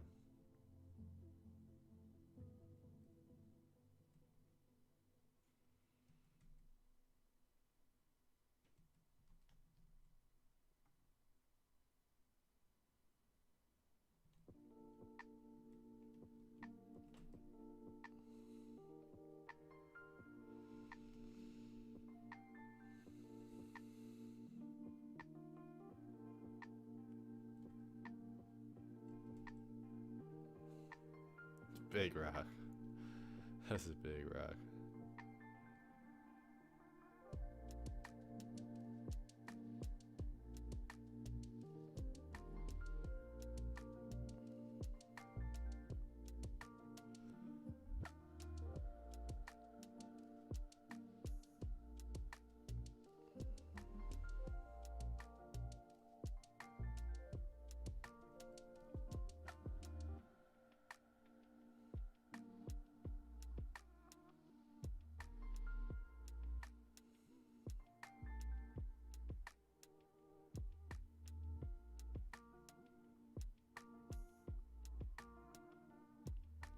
This water was freezing, by the way.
Yeah, it was really fun. This trip was one of the most fun trips I've ever been on, I think.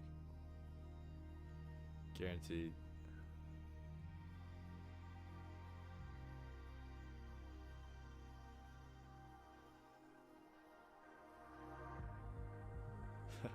My dive is so bad.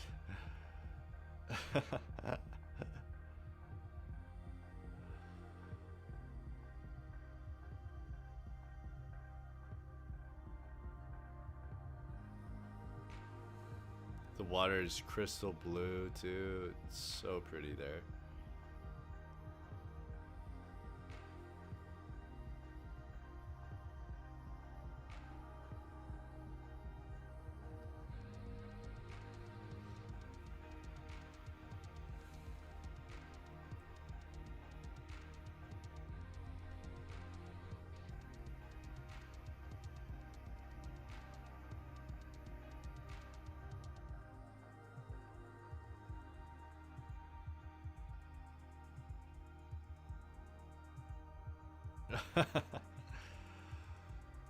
Slight flex.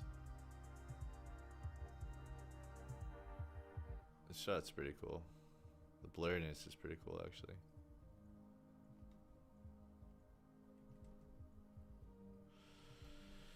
It's a nice little clip.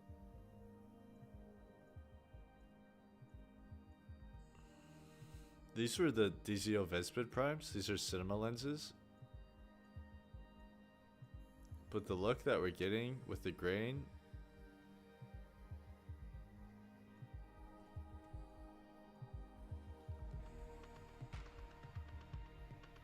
this is a thirst trap. Gabe's thirst trap. Quick little thirst trap.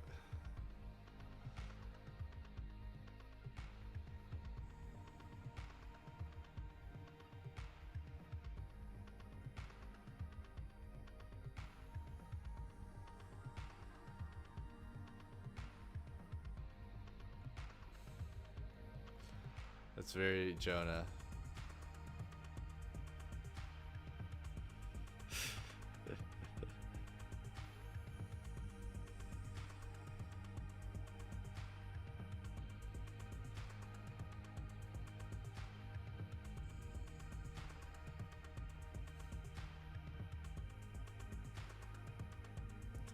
Oh, so he's a videographer. Gabe is. The other two are not. They were just like there for fun.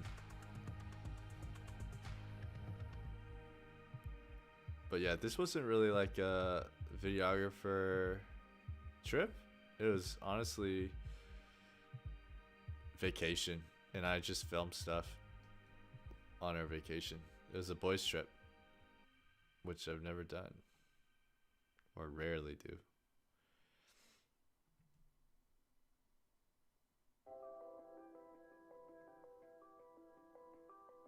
Man, that water glistening is so pretty.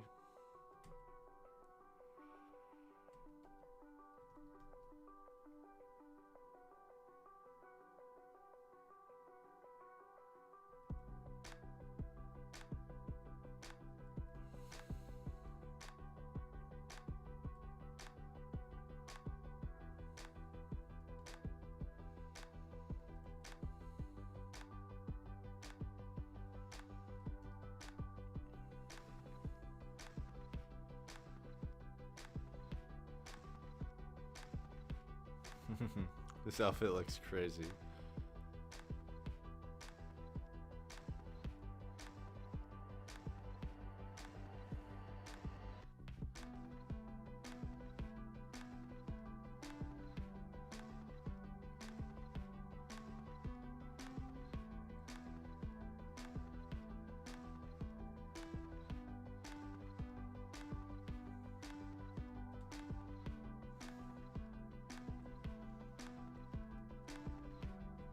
I think that's a cool shot right there.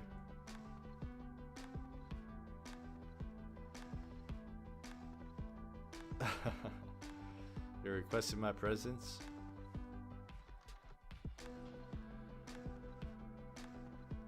I'm locked in.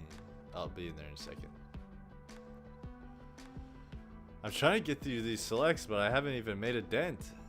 Actually, I've made a good dent. Faith, look at this.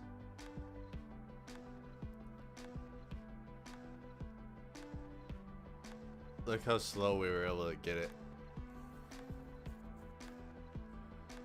So freaking slow.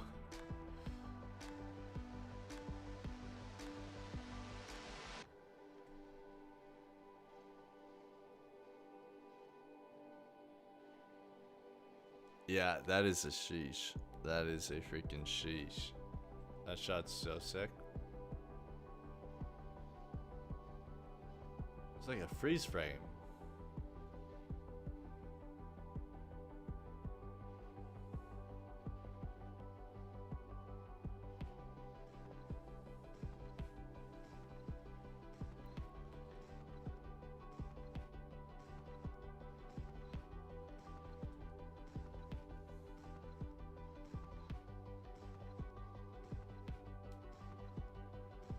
It's kind of cool having them blurry in the background.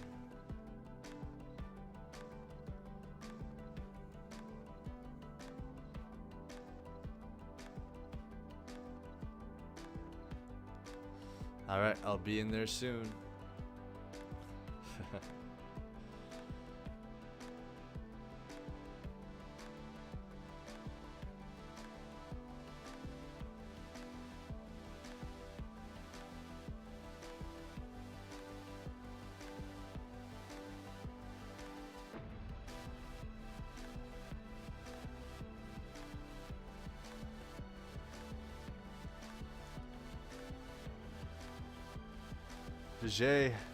Vijay Kumar.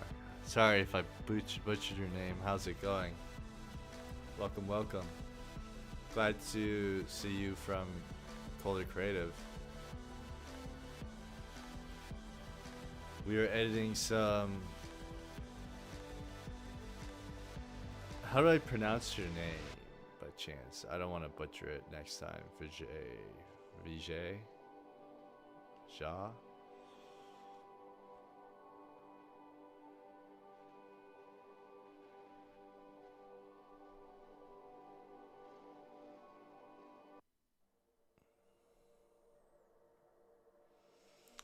I'm like super tired. It's like 10 p.m. right now.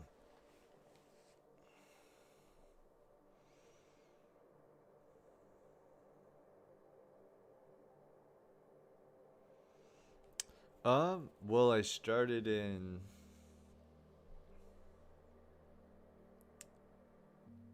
I have to think about this.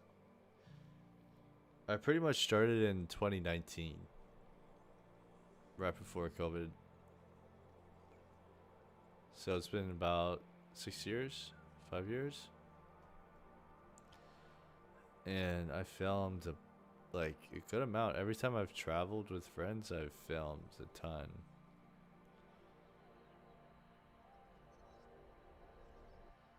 This trip was super fun.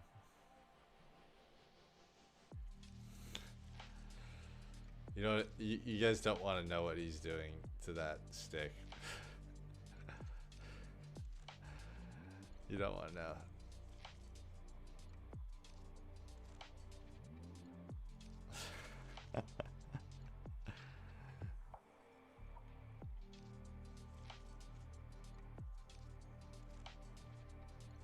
Funny little thing. This is Gabe's caveman.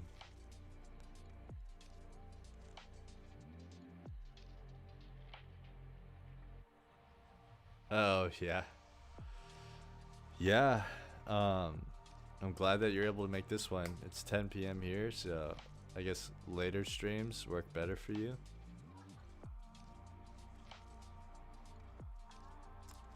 But the past broadcasts, this is hilarious. This shot is my favorite shot of the trip, I think.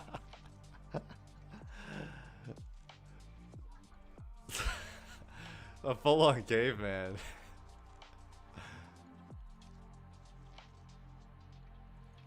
It's hilarious.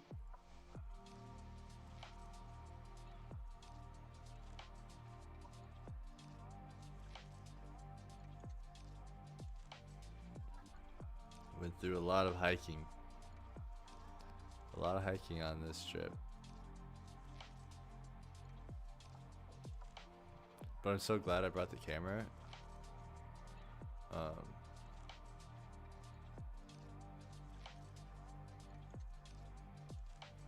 On this day.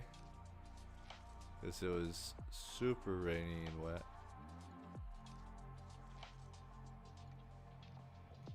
Nice, man. How are you liking it?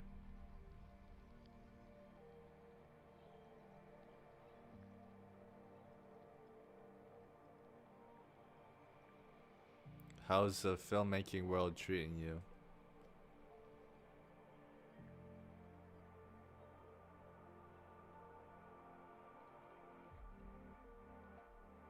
It's a cool shot.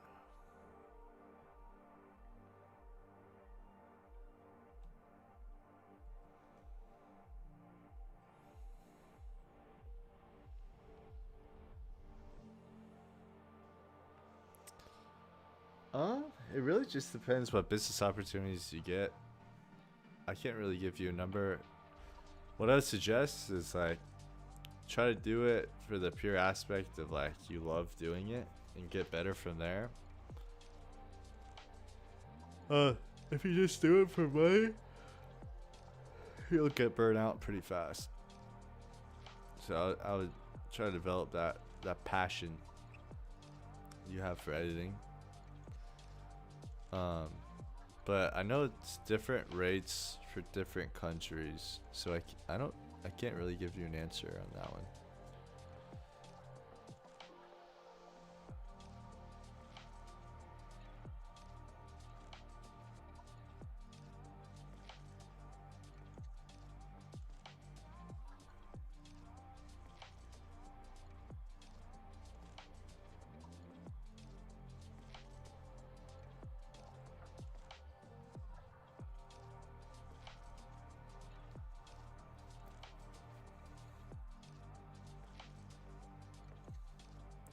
Honestly, most of my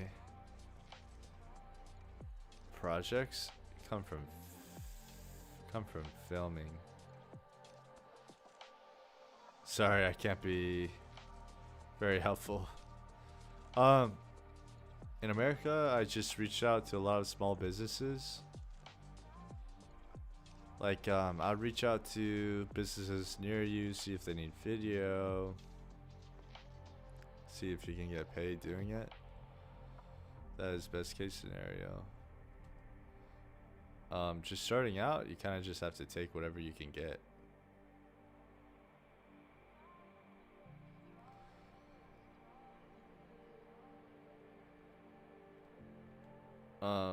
Just get the most important thing is just do it. Like, even if you're shooting for free, just do it. Go out there, shoot, film as much as you can.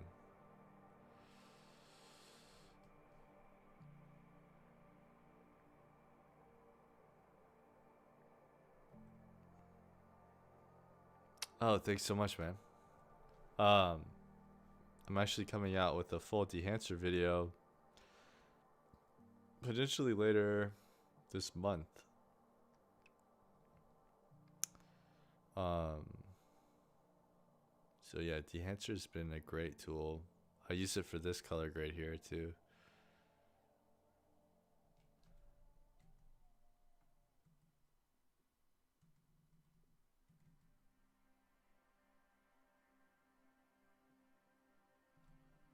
It's a cool like 3-second clip here.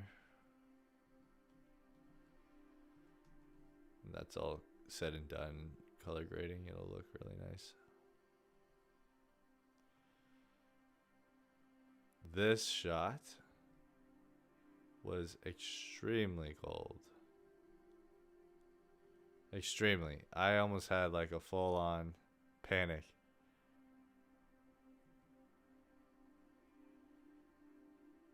Like fully. I might do the live stream tomorrow. If I'm not filming a bunch, then I will.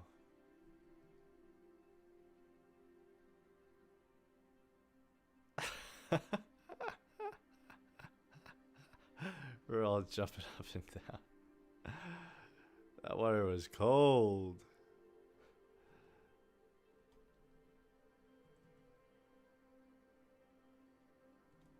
That water's cold. Hey, I'm looking a little yoked right here.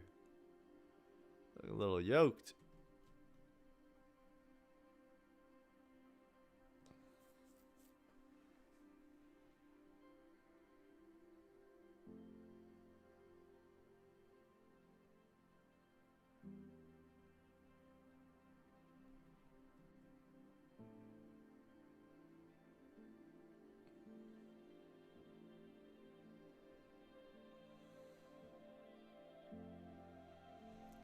I like that shot. Thank you. This is actually how I color graded this is in my previous live stream. So if you want to check that out, it shows exactly how I color graded it.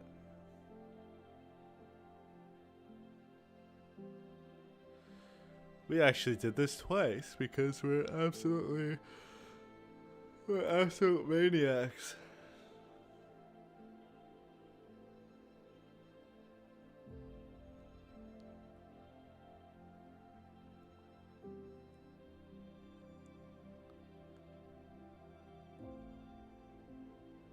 The shots are nice.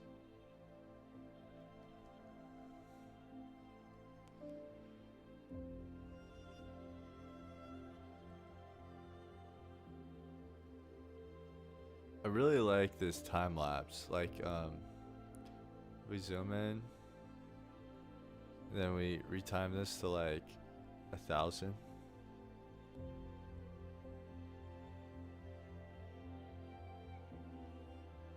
Or like 5,000.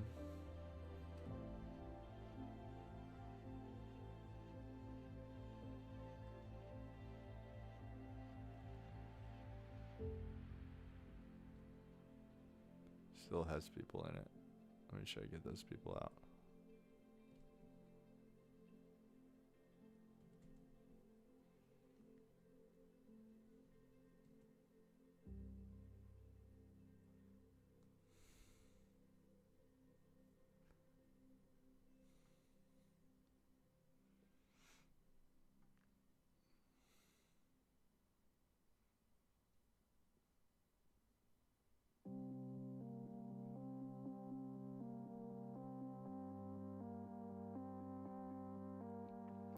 I'm actually releasing a video on that exact concept, actually. Sorry it's taken me so long. The script, like all of that information will be posted. Fortunately, it seems like I'll be going on a trip with Sam in November. When that happens, I'm gonna be releasing a bunch of stuff from Pressure.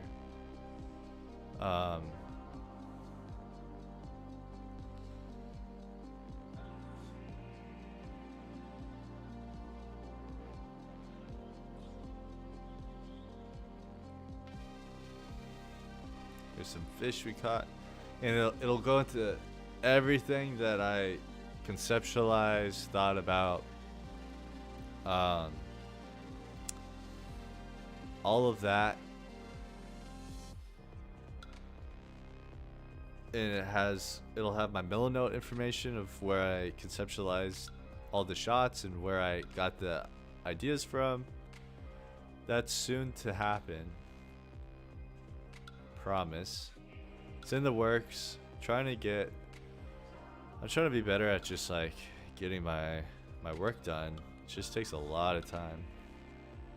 It takes a lot of time.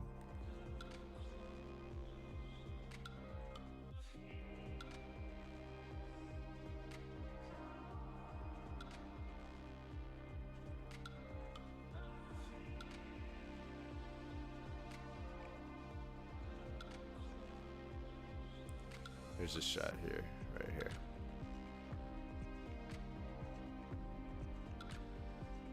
That is a good question. I don't have the answer for that. I would say just writing in general, like English, or not English, but like writing. We call it English class, but like writing classes, creative writing. I would say that's probably the best storytelling source. I just kind of spoke from the heart and pressure, and it ended up panning out well.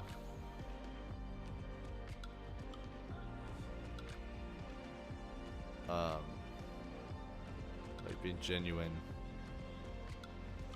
But yeah, I would say like a creative writing class would probably help the best with storytelling.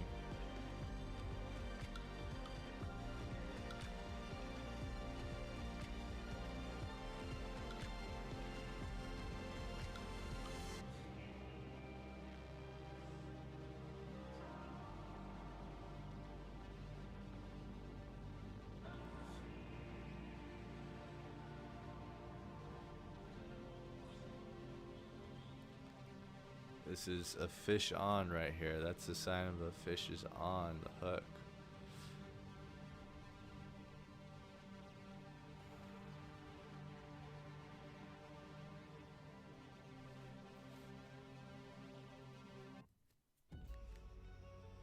But I would say, like, from my experience, is like,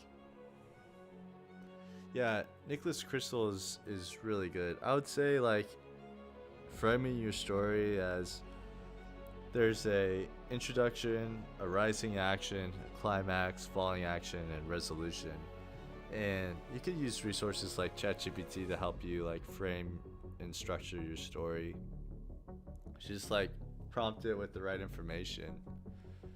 And super powerful tool to like get that figured out.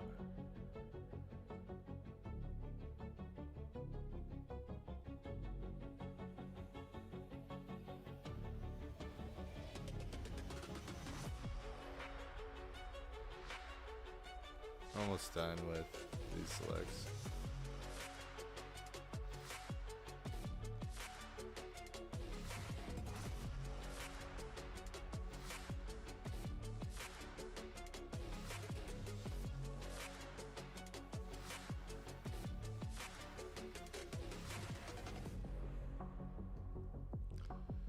The whole shot is nice. This shot is pretty funny. You whacks him with the fish.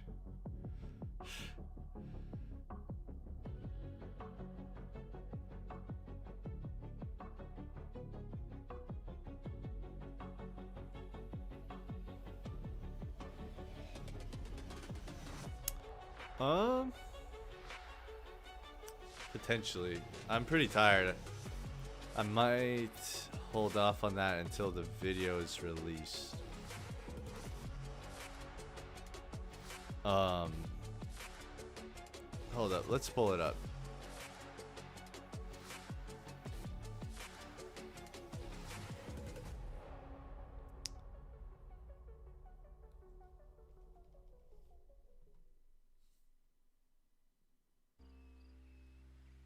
Friend, I understand this much. You crushed me open. Listen, we are Oops. bells. Have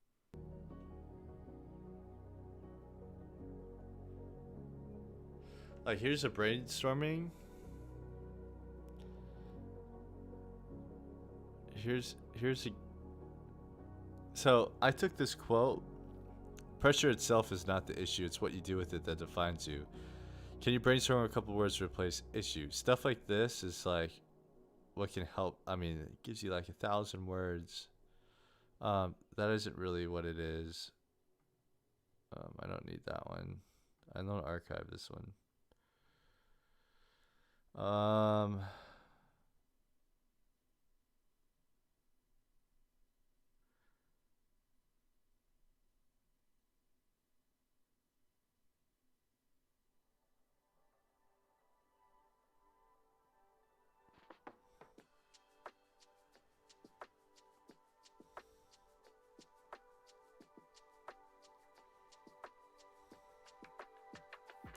have so many prompts.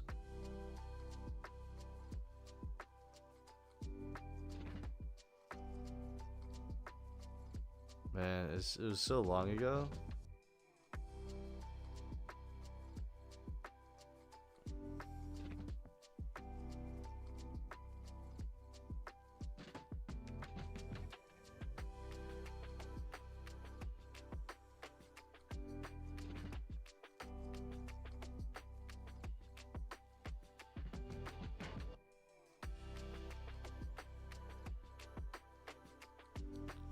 This is like my lens distortions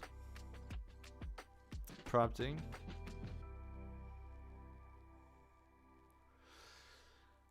I'm prompting it. I'm wanting to do a play of, can you guess how many sound effects are in this intro? And it'll be just one, but it sounds like there are a lot in just one sound effects. And then it gives you a bunch of, it gives you a whole script, like, and then you can take what you like, take what you don't like.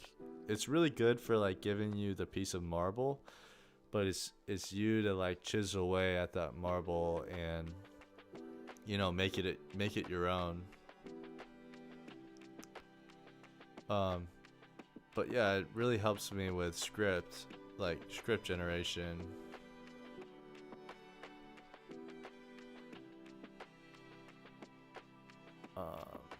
This isn't pressure, but I don't think I have pressure in here actually.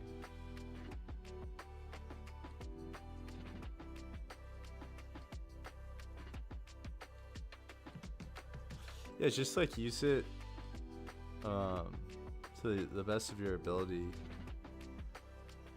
Like figure out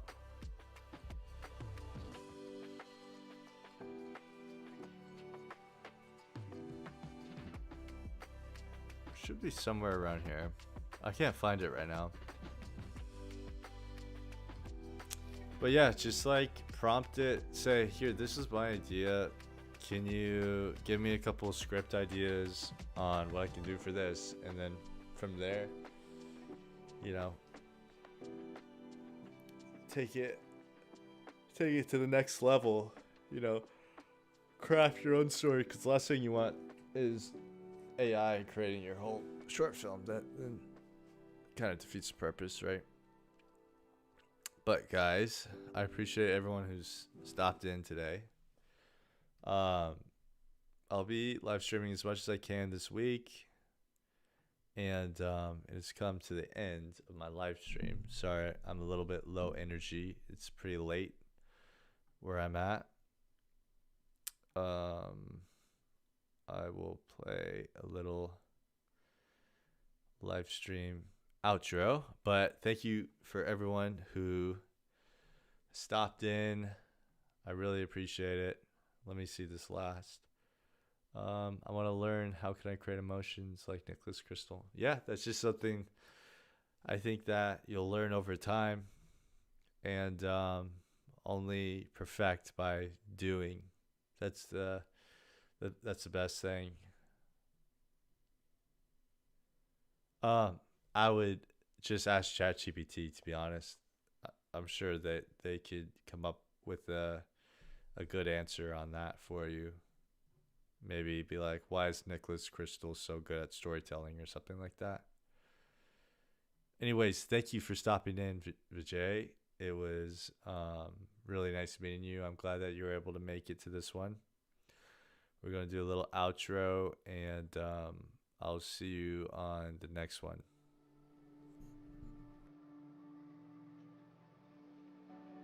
Today I depart. Meet the grand anatomy like a breeze curled in the embrace of the world's tepid branches. Think my father sung to a bird, the song unwritten, two mouths opening, closing to one another. And I will think my waltz to you, how it ripples and writhes in dim evening glow. This is how I write it. Back and forth, triple time. How nobody writes a love song since.